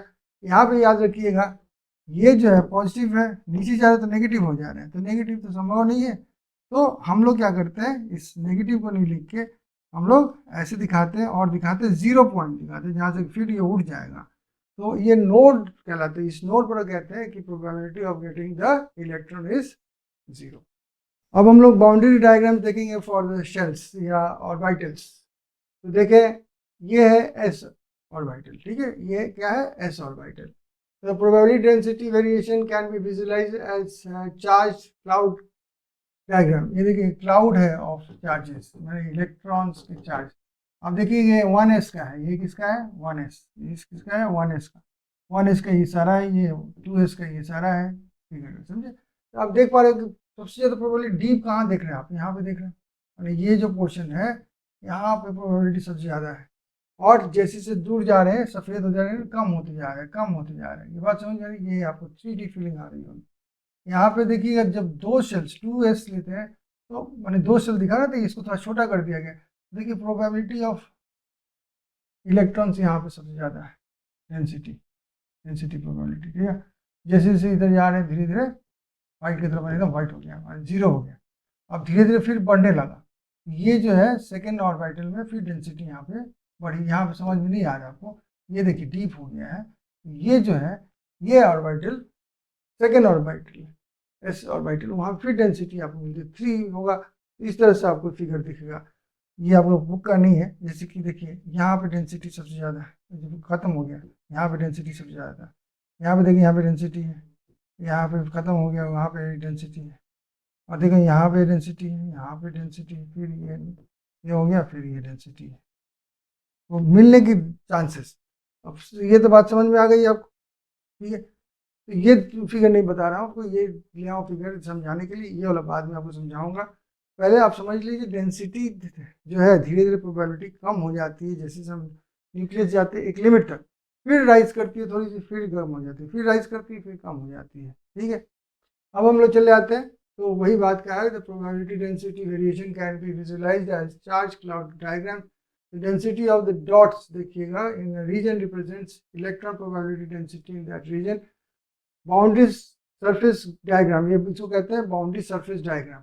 एक स्फीयर बना दिया हमने, एक बाउंड्री दे दिया, अब कहा कि इसमें कितनी प्रोबेबिलिटी है, तो वो 100% तक कर नहीं सकते हैं, मैक्सिमम से मैक्सिमम हम लोग 90%, 95% तक जा सकते हैं, तो उसको हम लोग बाउंड्री सरफेस डायग्राम कहते हैं। Fairly good representation of the shape of the orbitals देते हैं। In this, a boundary surface or a contour surface is drawn in space for an orbital for the probability। ये लोग हम करते हैं कैसे, साइज स्क्वायर के लिए करते हैं, ठीक है, वहाँ पे वैल्यू मान लेते हैं constant. So for a given orbital, only that boundary surface diagram constant probability density is taken to be good representation of the shape of the orbital which encloses a region or the volume। ये actually size जो बता रहा है volume बता रहा है, देखिए यहाँ पे स्पेस बढ़ गया ना, वॉल्यूम, ये छोटा एक स्पेस है, तो छोटा स्पेस है तो वॉल्यूम एक अकेले दिखा रहा है, दो में देखिए ये छोटा स्पेस दिखा रहा है, उससे बड़ा है दूसरे वाले का, और तीन का दिखा रहा है तो इसका वॉल्यूम कम है, इसका और थोड़ा स्पेस ले रहा है ना, स्फीयर का पानी, स्फीयर। आप ऐसे सोचिए, यहाँ से सोचिए, ये जो स्पेस है ये कितना है, छोटा है, तो वॉल्यूम भी छोटा होगा। ये जो स्पेस है ये यहाँ से यहाँ तक का, इसका वॉल्यूम बड़ा होगा तो उससे बड़ा हो गया। ये जो तीसरा स्पेस है ये तो और भी स्पेस में क्यों कर रहा हूँ मैं, इसलिए कह रहा हूँ स्पेस में काम कर रहा हूँ, यानी कि मैं स्फीयर के रूप में काम कर रहा हूँ, तो उसका वॉल्यूम और बढ़ जाता है। तो उसकी हम देखते हैं कि जैसे जैसे हम लोग जाते हैं दूर तो उतना साइज बढ़ते जाता है। तो यहाँ पे कह सकते हैं shape of the orbital encloses a region और volume in which the probability of getting the electron is high. उसको हम लेते हैं कि ये मैक्सिमम कहाँ मिल सकता है, 90% तक बोल सकते हैं। All the s orbital spherical symmetry होती है, इसलिए so the probability of the electron at a given distance is equal to all the direction. यहाँ पे क्योंकि ये गोल है ना स्फीयर की जो, इसके लिए प्रोबेबिलिटी इधर जाओ, इधर जाओ, इधर जाओ, इधर इधर इधर कटा हुआ, इधर भी जाओ, डिस्टेंस तो सब तरफ एक ही बराबर उसके लिए मिलेगा, probability in all direction equal हो जाएगा। और ऑब्जर्व किया गया कि जो साइज ऑफ द ऑर्बिटल बढ़ता है, हाँ, जैसे एन का मतलब है 1s है 1n के लिए, 2s है 2n के लिए, 3s है 3n के लिए, जैसे जैसे बढ़ता है तो देखा गया कि 4s 3s से बड़ा, 3s वो 2s से बड़ा, एंड 2s 3s से बड़ा है। Electron located further away from the nucleus as the point quantum number increases. जैसे क्वांटम नंबर हम इंक्रीज कर रहे थे, इसका मतलब उस इलेक्ट्रॉन के पास एनर्जी ज़्यादा है और वो ज़्यादा अवे फ्रॉम द न्यूक्लियस है। यही तो मतलब होता है, न्यूक्लियस के नज़दीक रहेगा, ज़्यादा अट्रैक्टिव फोर्स है, जब उसको एनर्जी देते हैं जंप करता है फ्रॉम 1 to 2, फिर उसको जंप करता है वो 2 से 3 जंप करता है। तो हम लोग boundary surface diagram for S orbital समझ गए, और उसका शेप भी देख लिए स्फेरिकल होता है। अब हम लोग देखेंगे boundary surface diagram for P orbital, सब उसका शेप भी देखेंगे। तो देखिए पहला number boundary surface diagram for S orbital कितने होते हैं, हर शेल में एक, ठीक है, उसका एल नंबर कितना है 0, और number of orbitals of P कितने होते हैं, पी के 3 होते हैं, 2p यहाँ पे लिखा हुआ, लेकिन 2p तो एक शेल नंबर है, लेकिन किसी भी शेल में p रहेंगे ऑर्बिटल तो वो कितने होंगे, 3 नंबर ही ऑर्बिटल्स होंगे, और उनका नाम क्या होगा, px pz py pz, वो कहीं भी हो। हाँ, 2 नंबर शेल वाले हैं p तो कहेंगे 2px 2py 2pz, या 3 नंबर शेल वाले p का बात कर रहे हैं तो 3px 3py 3pz कहेंगे। और शेप भी हम देखेंगे, शेप देख लीजिए कैसा है इनका, डम्बल बेल कहते हैं ना, डम्बल बेल ऐसे नहीं करते कुश्ती, जब एक्सरसाइज करते हैं तो ये कुश्ती के पहले ये सब तो एक्सरसाइज करके जाते हैं डम्बल को लेकर, तो ये वही डम्बल बेल है। तो in this diagram the nucleus is at the origin, ये जो आप देख रहे हो ये न्यूक्लियस है एट द ओरिजिन, यहाँ पे 3D में है तो इसलिए आप देख सकते हैं यहाँ पे ओरिजिन पे है, ठीक है, nucleus is here unlike the s orbital the boundary surface diagram are not spherical, यहाँ पे स्फेरिकल नहीं है, और इसको हम लोब्स कहते हैं, डम्बल बेल की तरह होता है, और इसको हम कहेंगे ये लोब्स है, तो 2 लोब्स से बना हुआ है एक ऑर्बिटल, 2 लोब यहाँ पे देखिए एक और ऑर्बिटल, 2 लोब से बना हुआ एक और ऑर्बिटल, यहाँ पे देख रहे हैं ऑरेंज कलर वाला जो है कौन से, ये वाई एक्सिस पे बना हुआ है, ये वाई एक्सिस के ऊपर बना हुआ है, पिंक वाला किस पे बना हुआ है, पिंक वाला आपका जेड एक्सिस पर बना हुआ है, जेड एक्सिस को समझ लीजिए, और ये ग्रीन वाला किस पर बना है, एक्स एक्सिस के ऊपर। एक एक हो गया ना, तो ग्रीन वाला आपका ये यहाँ पे ग्रीन वाला जो है क्या कहेगा, पी एक्स कहलाएगा। यहाँ पे और जो ऑरेंज वाला या येलो वाला जो वो क्या है, पी वाई कहलाएगा। और ये पिंक वाला क्या कहलाएगा, पिंक वाला पी जेड कहलाएगा। अब तीनों को एक साथ गुच्छा मान के देखा जाए तो न्यूक्लियस के चारों तरफ इस तरह से वो लोग बंधे रहते हैं एक साथ में, ये अलग अलग नहीं होते हैं। और एक चीज़ और बता दें जो नहीं दिया हुआ है यहाँ पे, कि अगर मान लीजिए आपका ये तो 2p का एग्जाम्पल है ना, अगर 3p होता तो कैसा होता, 3p ऐसे हो जाएगा, यहीं से एक और p निकलेगा ऐसे, और ये न्यूक्लियस ऐसे, साइज बड़ा हो गया। जैसे कि आप s का देखें, एक स्फीयर था ये 1s, उसके ऊपर एक स्फीयर बन गया था 2s हो गया था, तो 1s इधर, उससे बड़ा है 2s, उससे बड़ा है आपका 3s। उसी तरह से ये आपका एक, ये 2p है, ये 2p अगर है तो ये 3p है आपका, और 4p उससे भी बड़ा होता है। इसलिए जैसे जैसे हम लोग n बढ़ाते हैं इनके साइज शेप नहीं बदलते, साइज बढ़ जाते हैं। ठीक है, तो समझो दो सेक्शन से इनको लोब्स कहते हैं on either side of the plane. और प्लेन मान लें तो ये आप देख रहे हो ना, इसके either side of the plane में दो, ये प्लेन बन जाता है इसका ना, यहाँ से और यहाँ से, ठीक है ना, ये प्लेन है ना, ये वाला प्लेन बनता है इसका, ये प्लेन से इसके दो साइड में दो लोब्स बन जाते हैं। और इसके प्रोबेबिलिटी ऑफ पाई स्क्वायर माने डेंसिटी जो है कांस्टेंट होता है, psi is also constant on the surface, psi भी कांस्टेंट होता है, लेकिन क्या होता है वही नेगेटिव पॉजिटिव की बात आ जाती है। तो 3 orbitals are identical but the lobes are oriented mutually at perpendicular to each other. आप देख रहे हैं परपेंडिकुलर टू ईच अदर है, और उनको कहेंगे ये जो, क्योंकि 2 नंबर ये शेल की बात हो रही है, तो यहाँ पे मैंने p x p y p z लिखा है। अब इसको अगर 2 नंबर शेल कहेंगे तो इसको 2px 2py और 2pz कहेंगे। तो देयर इज सिंपल रिलेशन, आप लोग ऐसे बोल दो। अब आप ऐसा मत सोचना कि ये वाला आपका +1 है, ये 0 है और ये -1 है, ऐसा नहीं है। ऐसा कुछ नहीं जानते हम लोग जानते हैं कि 3 ऑर्बिटल्स हैं, उसमें से किसी को -1 दे सकते, किसी को +1 दे सकते, किसी को 0 दे सकते। हमको ये नहीं सिखाया गया है हायर स्टडी के लिए, आपके लिए नहीं है। तो हम लोग क्या करते हैं, जैसे जैसे हम लोग देखते हैं ऑर्बिटल इंक्रीज करते हैं साइज में, एनर्जी भी उसकी बढ़ेगी, क्योंकि दूर जाते तो एनर्जी बढ़ती है ना इलेक्ट्रॉन्स की, नहीं। और उस तरह से हम देखते हैं कि 4p का एनर्जी ज़्यादा होता है 3p से, 3p से 2p का ज़्यादा होगा, 2p से क्या 2p क्या 1p से ज़्यादा होगा, क्या है आंसर, नहीं। क्यों कि 1p होता ही नहीं, 1p नहीं होता है, क्योंकि शुरू होता है क्यों, आपका सेकेंड शेल से ही शुरू होता है p, इसलिए 1p तो होता नहीं है, तो फिर वो कहाँ से उसकी कंपैरिजन कीजिएगा। फर्दर लाइक s ऑर्बिटल, तो probability density function for p orbital also pass through value 0, यहाँ पर भी 0 वैल्यूज आएंगे। और उसके लिए हम लोग देखेंगे क्या, नंबर ऑफ नोड्स देखेंगे, वो कितने इसके नंबर ऑफ नोड्स होंगे, इसके नंबर ऑफ नोड्स होंगे, उसका नंबर ऑफ नोड्स कितने थे, उसके नंबर ऑफ नोड्स थे आपके n-1। याद रखिए s के लिए कितना नोड नंबर होता है n-1, इसके लिए कितना हो जाएगा n-2, नंबर ऑफ नोड्स कितने हो जाएंगे n-2। अब हम लोग देखते हैं boundary surface diagram for d orbitals. यहाँ पे 3d ऑर्बिटल्स का देख रहे हैं, तो आप देख लीजिए फूल का पत्ता है, टेट्रामेरस कह सकते हैं, लेकिन ऐसा कुछ है नहीं, ये एक्चुअली लोब्स हैं। यहाँ पे कितने लोब्स हैं, तो एक पैर यहाँ पे और एक पैर यहाँ पे ऐसे, तो इसका L इज इक्वल टू 2 होता है, L इज इक्वल टू 2 है, तो इसके ml वैल्यू कितना हो जाएंगे, तो -2 -1 0 +1 एंड +2।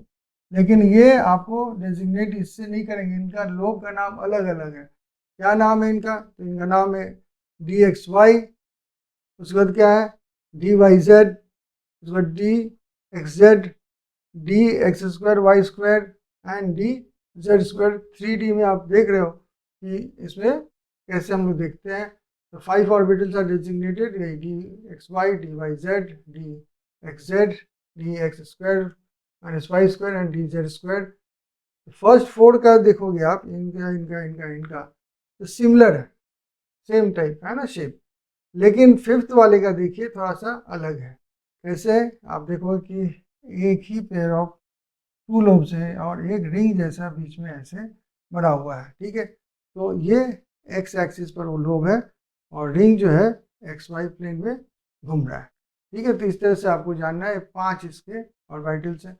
इक्विवेलेंट मान लीजिएगा, जब भी किसी भी शेल में, जैसे आपके आप 2 नंबर 2p पढ़ रहे हो, आप तो 2p x 2p y 2p z पढ़ रहे हो, तो उनके जो एनर्जी लेवल होंगे ना, फॉर हाइड्रोजन के लिए बता रहा हूँ, एनर्जी लेवल में कोई अंतर नहीं होगा, डी जनरेट होता है, इक्वल होता है।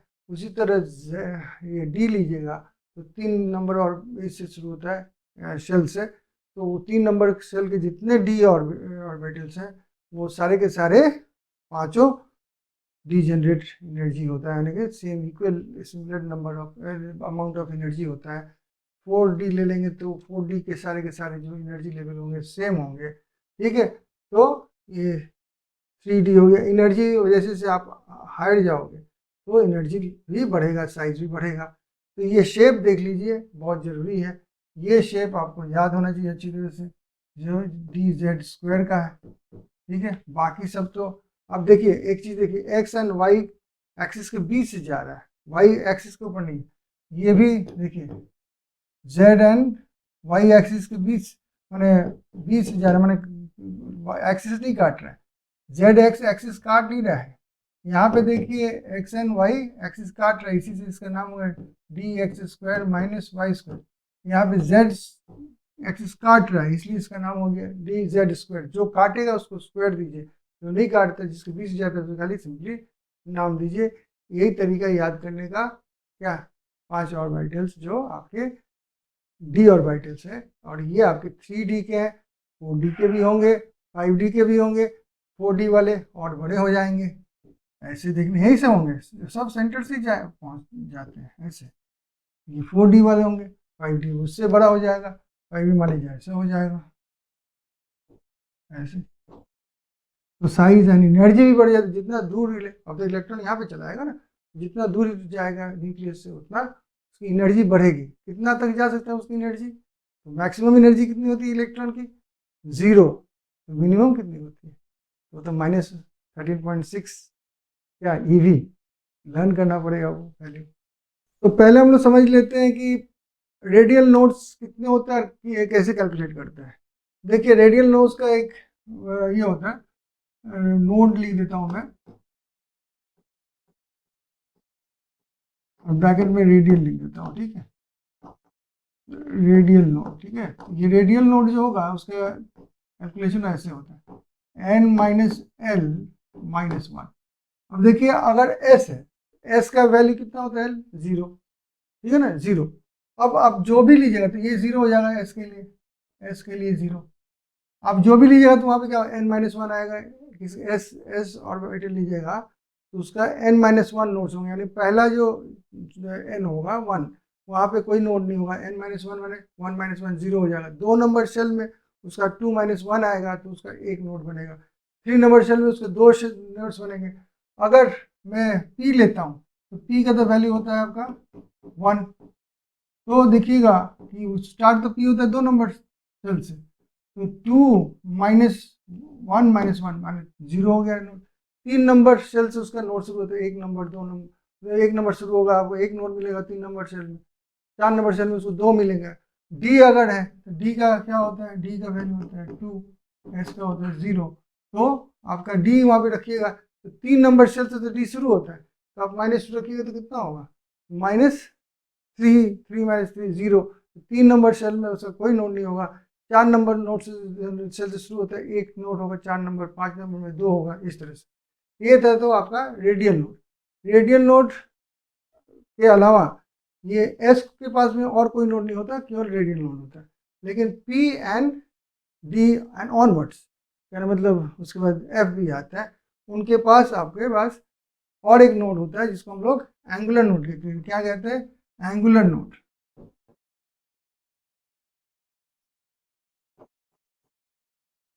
एंगुलर नोड कितने होंगे तो वो डिपेंड करेगा इस पर, एल पर। जैसे कि पी है तो पी के पास में कितने एंगुलर नोड होंगे? तो एल है उसका कितना? एल इज इक्वल टू, तो एल का वैल्यू है ना ये सब। L1 है, इसके पास एंगुलर नोड देख रहे हैं, जैसे कांच जैसा एक दो लोब के बीच में डाला गया है, वो एक एंगुलर नोड बनता है, प्लेन बनता है। वहां पर भी आपका डेंसिटी ऑफ इलेक्ट्रॉन 0 होगा, तो एंगुलर नोड फॉर P यहाँ पे जो है इज इक्वल टू 1। और यहाँ पे देखिए डी है, डी के पास में देखिए डी इज इक्वल टू कितना होता है, 2 होता है। तो यहाँ पे एंगुलर नोड नंबर कितना हो जाएगा, एंगुलर नोड यहाँ पर जो होगा is equal to l is equal to, तो इसके पास दो एक्स्ट्रा एंगुलर नोड्स होंगे, ये कोई क्वांटम नंबर से नहीं आ रहा है, एल से आ रहा है। अब देखिए यहाँ पे देखिए एक कांच का शीट ऐसे काटा गया और एक ऐसे काटा हुआ, अब 3D में देखिए ठीक से ध्यान कीजिए, देखिए दो दो करके यहाँ पे तो दो इसके एंगुलर नोड हो गए, तो जिसका जितना एल होगा उतना एंगुलर नोड्स बनते हैं। उसी तरह से आप देखिए एफ का आपको नहीं चाहिए डिजाइन, लेकिन मैं दिया हूँ समझाने के लिए, एंगुलर नोड ही समझाने के लिए। अब देखिए यहाँ पे 3 पेयर्स ऑफ लोब्स हैं, यहाँ काटने के लिए कितने हो जाएंगे, तो मान लीजिए इन दोनों को काटने के लिए, इनको काटने के लिए और इनको काटने थे, आपको 3 एल हो गया ना, एल इज इक्वल टू यहाँ पे हो जाएगा, इसका कितना वैल्यू है, एल इज इक्वल टू 2 ना, उसका 3 हो जाएगा, 3 एंगुलर नोड्स होगा, ठीक है, 3 हो जाएगा। ये आपके यहाँ पे एल इज इक्वल टू कितना हो गया, 3 हो गया, किसका, यहाँ पे गलती लिखा हुआ है, 3 होगा, ये 3 एल होगा, एल का वैल्यू यहाँ पे और एफ ना होगा, ठीक है। और ये हो गया आपका एंगुलर नोड बता रहे हैं। टोटल नंबर ऑफ नोड्स कैसे खोजेंगे, टोटल नंबर ऑफ नोड्स आपको रेडियल नोड्स और एंगुलर नोड ऐड कीजिएगा। टोटल नोड्स आप देखिएगा सबका जो है n-1 ही होता है, क्योंकि आपके पास में एस के पास में तो एंगुलर नोड होता नहीं, तो वो आपका केवल n-1 हो गया। बाकी ये जो रेड कलर से लिखा total number of nodes is equal to always n-1, क्यों, देखिए रेडियल नोड्स आपका कितना होता है, n-l-1, और एंगुलर नोड कितने होते हैं, plus L minus L cancel out हो जाएगा, क्या बचा n-1। टोटल नोड्स सबके बराबर, जितने भी ऑर्बिटल्स आप ले लीजिए, आप एस ले लीजिए, आप पी ले लीजिए, डी एफ कुछ भी ले लीजिए, total number of nodes n-1। लेकिन रेडियल नोड्स पूछ दिया जाएगा तब आप n-1 नहीं कहिएगा, तब कहिएगा n-l-1।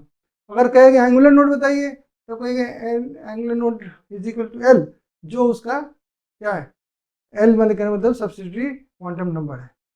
इस तरह से आपको ये सब याद करना होगा। देखते हैं क्वेश्चन, देखते हैं क्या क्वेश्चन है। क्वेश्चन है identify the incorrect statements from the following statements, क्या है फ्रॉम फॉलोइंग स्टेटमेंट्स ये है, the shapes of d x y, ठीक है, डी वाई जेड, ठीक है, d x z similar to each other, ठीक है, ये भी नहीं है, ठीक है, सब सिमिलर टू ईच अदर, यहाँ तक ठीक है। अब क्या है, d x square y square and d x z square are similar to each other, नहीं ये तो गलत बात हो गया। देखिए मैं ड्रॉ करके दिखाता हूँ, जब एक्स वाई लिखा हुआ है डी एक्स वाई, तो आपका ये एक्स पकड़ लीजिए, इसको वाई पकड़ लीजिए, तो ऐसे कुछ बना हुआ है, ठीक है। जब आपका क्या लिखा हुआ है, वाई जेड लिखा हुआ है, तो इसको वाई पकड़ लीजिए, इसको जेड पकड़ लीजिए, तो ये ऐसे बना हुआ है, ठीक है। अगर आप ये देखना चाहते हो जेड एक्स, तो कुछ ऐसे बना हुआ है, जेड इसको ले लेते हैं, इसको एक्स ले लेते हैं, ठीक है। और जेड स्क्वायर वाई स्क्वायर मैंने कहा था स्क्वायर कब लगेगा, जब पास करेगा ऐसे, एक्स वाई ऐसे है, ये एक्स है, ये वाई है, तो ऐसे अगर एक्सिस पास करे, उसको काटे, तब जाके तो ये एक शेप बनाएंगे, ठीक है। और जेड स्क्वायर का कैसे बनेगा, जेड स्क्वायर, जेड इधर है और एक्स वाई ऐसे कर देता हूँ, तो जेड यहाँ पे, इसको एक्स एक्स और इसको वाई पकड़िए, तो ये हो गया आपका ऐसे और यहाँ पे ऐसे, तो ये तो तीनों सिमिलर हैं, है ना, ये तीनों सिमिलर हैं। क्या ये दोनों सिमिलर हैं, नहीं, तो यही फर्स्ट स्टेटमेंट ही आपका गलत हो गया, तो इनकरेक्ट आंसर आपका फर्स्ट स्टेटमेंट यहाँ पे है। नेक्स्ट क्वेश्चन देखते हैं, नेक्स्ट क्वेश्चन क्या कहता है, the number of angular nodes and radial nodes in 3s का लेना है। तो हम लोग को बताना है angular node and radial node. तो रेडियल नोड का तरीका क्या है? रेडियल नोड कैसे खोजते हैं? तो उसको खोजते हैं n माइनस एल, पहले रेडियल बोला नहीं, पहले एंगुलर बोला गया है, याद रखिएगा, -1। तो ये मैं एंगुलर इधर लिख देता हूँ ताकि पहले इसको लूंगा। एंगुलर नोड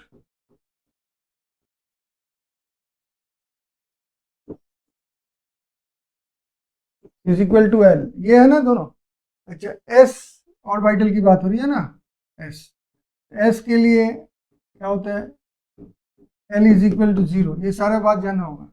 और 3s लिखा होता है, एन इज इक्वल टू यहाँ पे 3 दिया हुआ। अब हम वैल्यूज पुट करेंगे। अब देखिए एंगुलर नोड कितना हो जाएगा आपका, यहाँ पे 0 हो जाएगा। और रेडियल नोड कितना हो जाएगा? तो 3 माइनस 0 माइनस 1 यानी 2 हो जाएगा। तो आंसर होना चाहिए हमारा angular node and radial node 0 2 0 2।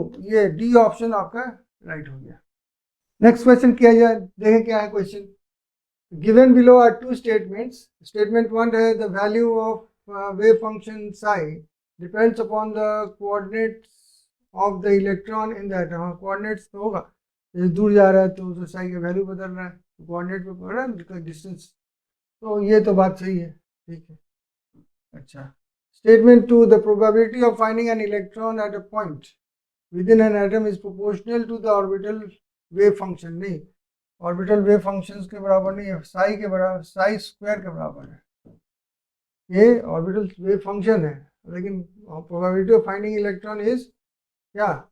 Proportional to psi square, not psi. Negative में चला जाता है ना साई में, तो वहां तक तो ठीक था, ये गलत हो गया। अब क्या क्वेश्चन के in the light of the above statement choose the correct answer from the options given below. The statement 1 is true and statement 2 is false. तो पहला ही चॉइस राइट हो गया।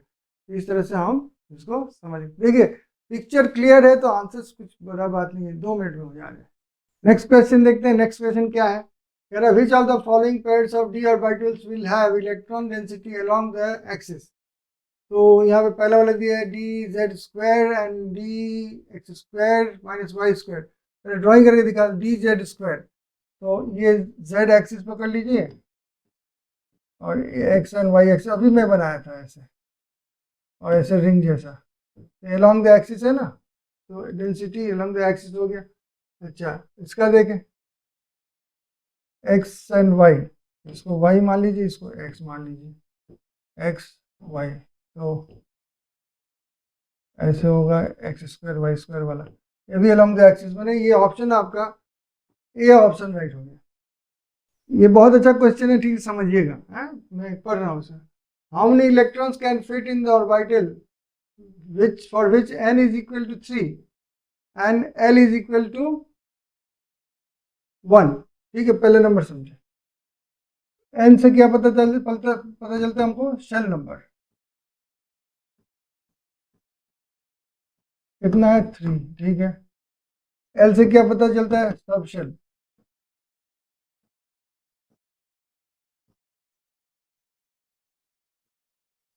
ठीक है, तो अब देखिए सब शेल का फिर से मैं लिख दे रहा हूँ, बार बार लिख रहा हूँ ताकि आपको याद। एस एक सब शेल है, पी एक है, d and f. Subshell s को हम लोग डिनोट करते हैं बाई 0, पी को हम लोग बाई 1, डी को हम लोग करते हैं बाई 2 एंड एफ को 3। तो ये कौन सा है? तो एल बता रहे हैं यहाँ पे 1। तो इससे क्या पता चला कि ये पी ऑर्बिटल है। पी के कितने ऑर्बिटल्स होते हैं? पी के कितने ऑर्बिटल्स होते हैं? पी के 3 ऑर्बिटल्स होते हैं, p x, p y, p z. तो पी के घर में फिर से मैं ड्रॉ कर रहा हूँ पी को, है पहले नाम दे दिया, नाम देने के बाद में इसमें कितने इलेक्ट्रॉन्स होते हैं? 2। इसमें इस ऑर्बिटल कितने हो सकते हैं? 2। इसमें कितने हो सकते हैं? 2। तो पी और पी सब शेल में ये क्या है? 6 इलेक्ट्रॉन्स इन पी नाम का सबशेल। और ये क्या बोल रहा है कि 3 नंबर आपको शेल, कोई भी शेल पी ऑर्बिटल में गए हैं, पी ऑर्बिटल आपको जाना है। पी ऑर्बिटल में से आप क्या लोगे? पी ऑर्बिटल मतलब हो गया, यू हैव टू चूज, या तो आप पी ऑर्बिटल वो पी जेड हो सकता है, या पी एक्स हो सकता है, या पी वाई हो सकता है, एनीथिंग हो सकता है, ऑब्लिक है, any one, not same, not all, any one P orbital. One orbital जब भी होगा तो one orbital can not have more than 2 electrons. तो उसमें कितने इलेक्ट्रॉन्स आप लिखोगे पी ऑर्बिटल में? पी ऑर्बिटल, पी सबशेल का आ जाएगा तो 3 ऑर्बिटल्स आएंगे, 3 ऑर्बिटल्स आएंगे तो 6 इलेक्ट्रॉन्स आएंगे। यहाँ पे पी ऑर्बिटल का आ जाएगा, ऑर्बिटल मैंने पी का एक ऑर्बिटल, पी का कोई भी एक ऑर्बिटल हो, पी एक्स भी हो सकता है, पी वाई भी हो सकता है, पी जेड भी हो सकता है। तो आप कोई भी ऑर्बिटल लोगे तो ऑर्बिटल में तो 2 ही इलेक्ट्रॉन होते हैं, इसलिए बहुत बच्चे आपके ये वाला आंसर देंगे, लेकिन आंसर सही है 2, 6 नहीं है। पी ऑर्बिटल कहा गया, पी सबशेल नहीं कहा गया। पी सबशेल जब कहा जाता है कि पी सबशेल में कितने इलेक्ट्रॉन्स हो सकते हैं मैक्सिमम, तो वो है 6। लेकिन यहाँ पे क्या चाहिए? पी ऑर्बिटल चाहिए। ये कितना होगा? कोई भी orbital, S orbital, P orbital, D orbital जब कह देगा 2 से ज्यादा लिखिएगा मत। नेक्स्ट क्वेश्चन है, क्वेश्चन से ही आपको हर चीज कॉन्सेप्ट क्लियर हो जाएगा। देखिए, 2 electrons occupying the same orbital are distinguish by, मान लीजिए हमने कहा, अभी कहा ना, जैसे मान लीजिए क्या कहा है, 3n और l इज इक्वल टू 1 कहा गया। तो उसमें एक ऑर्बिटल लिया गया, मान लीजिए p, आप z ले लिए, ये कितना हो गया, ये l माने 1 माने p हो गया ऑर्बिटल। आप एक ऑर्बिटल लोगे ना, तो यहाँ पे तो इस ऑर्बिटल में ऑर्बिटल की एनर्जी तो एक होगी, तो कहा गया ये तीनों के ऑर्बिटल होंगे, 3 ऑर्बिटल होते हैं ना किसके, पी के, तो पी एक्स है, पी जेड है, मैं वाई छोड़ देता हूँ जानबूझकर समझाने के लिए, इसमें लिखूंगा। तो ये तीनों क्या क्या है, डीजेनरेट है, एनर्जी सेम है, इनके बीच के इलेक्ट्रॉन्स के भी तो एनर्जी सेम होंगे, होंगे ना। तो फिर एनर्जी क्या 2 इलेक्ट्रॉन के सेम हो सकते हैं? नहीं, 2 इलेक्ट्रॉन की एनर्जी चेंज सेम ऑर्बिटल होगा, समझे, तो उसकी quantum spin, quantum number change हो जाएगा, इसका इधर होगा तो इसका इधर होगा। तो यहाँ पे ये जो है डिस्टिंग्विश होगा, इससे स्पिन से होगा, एक अप एक डाउन एरो। तो ये कितना भी सेम एनर्जी लेवल पर भी रहेंगे तो उनका स्पिन लेकिन सेम नहीं रहेगा। तो सेम एनर्जी लेवल पर सेम ऑर्बिटल में सब कुछ सेम है, इस इलेक्ट्रॉन के 2 इलेक्ट्रॉन के, लेकिन एक चीज अलग है, क्या है, इन दोनों का ना क्या है, 3n l is equal to 1 है, n is equal to 3n, l is equal to 1 है, लेकिन आपका तभी भी स्पिन सेम नहीं है। नेक्स्ट क्वेश्चन करते हैं, लेकिन उसके पहले एक फॉर्मूला आपको सिखाएंगे, उसके बाद ये क्वेश्चन करेंगे। तो angular momentum of electron in d orbital is equal to, angular momentum electron का खोजने के लिए ये फॉर्मूला आपको चाहिए, क्या है कि root over l, l plus 1 into l plus 1 h upon 2 pi. H upon 2 pi को मैंने प्रीवियस क्लास में बताया था, कट एच लिख सकते हैं एच अपॉन 2 पाई का। तो इसका क्या हो जाएगा, एंगुलर मोमेंटम, एंगुलर मोमेंटम बन जाएगा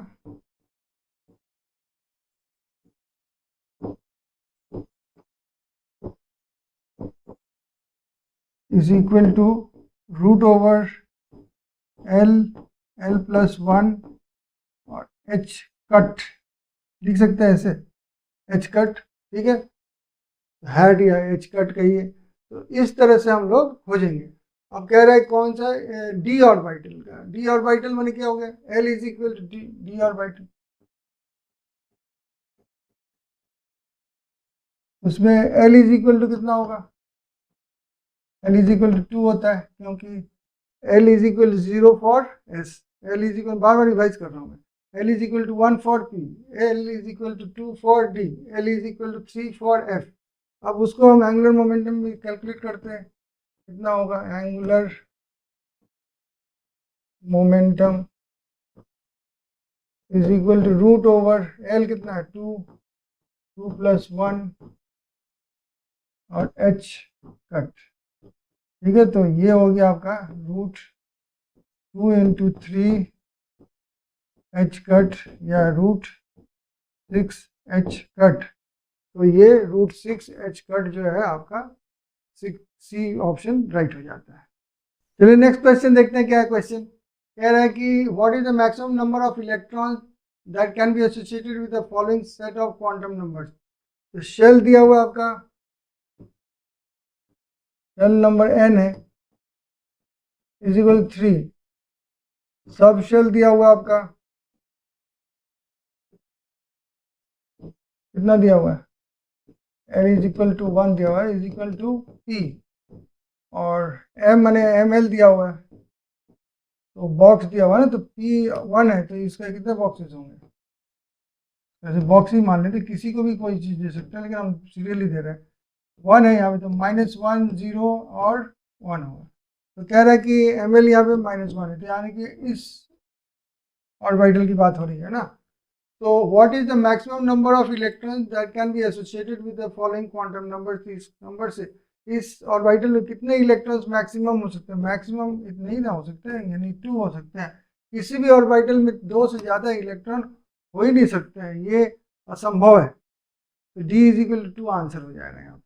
तो आज के क्लास में हमने क्वांटम नंबर सीखा, साथ ही साथ हमने जितने सबशेल्स हैं उनके ऑर्बिटल्स के शेप भी समझे, और ये क्लास जारी रहेगी। हो सकता है नेक्स्ट क्लास में जाके ये चैप्टर स्ट्रक्चर ऑफ एटम हम ख़त्म कर पाएंगे, लेकिन उस दिन हम श्रोडिंगर वेव फंक्शन भी पढ़ाने वाले हैं, साई को अच्छी तरह समझाने वाले हैं। तो ये मत भूलिएगा लाइक शेयर सब्सक्राइब करना डेस्टिनी जीत को, इससे ऊर्जा बनी रहती है। साथ ही साथ ये मत भूलिएगा कि डेस्टिनी जीत के साथ पढ़ते रहो, कामयाबी की ओर बढ़ते रहो। And thank you very much for staying with me.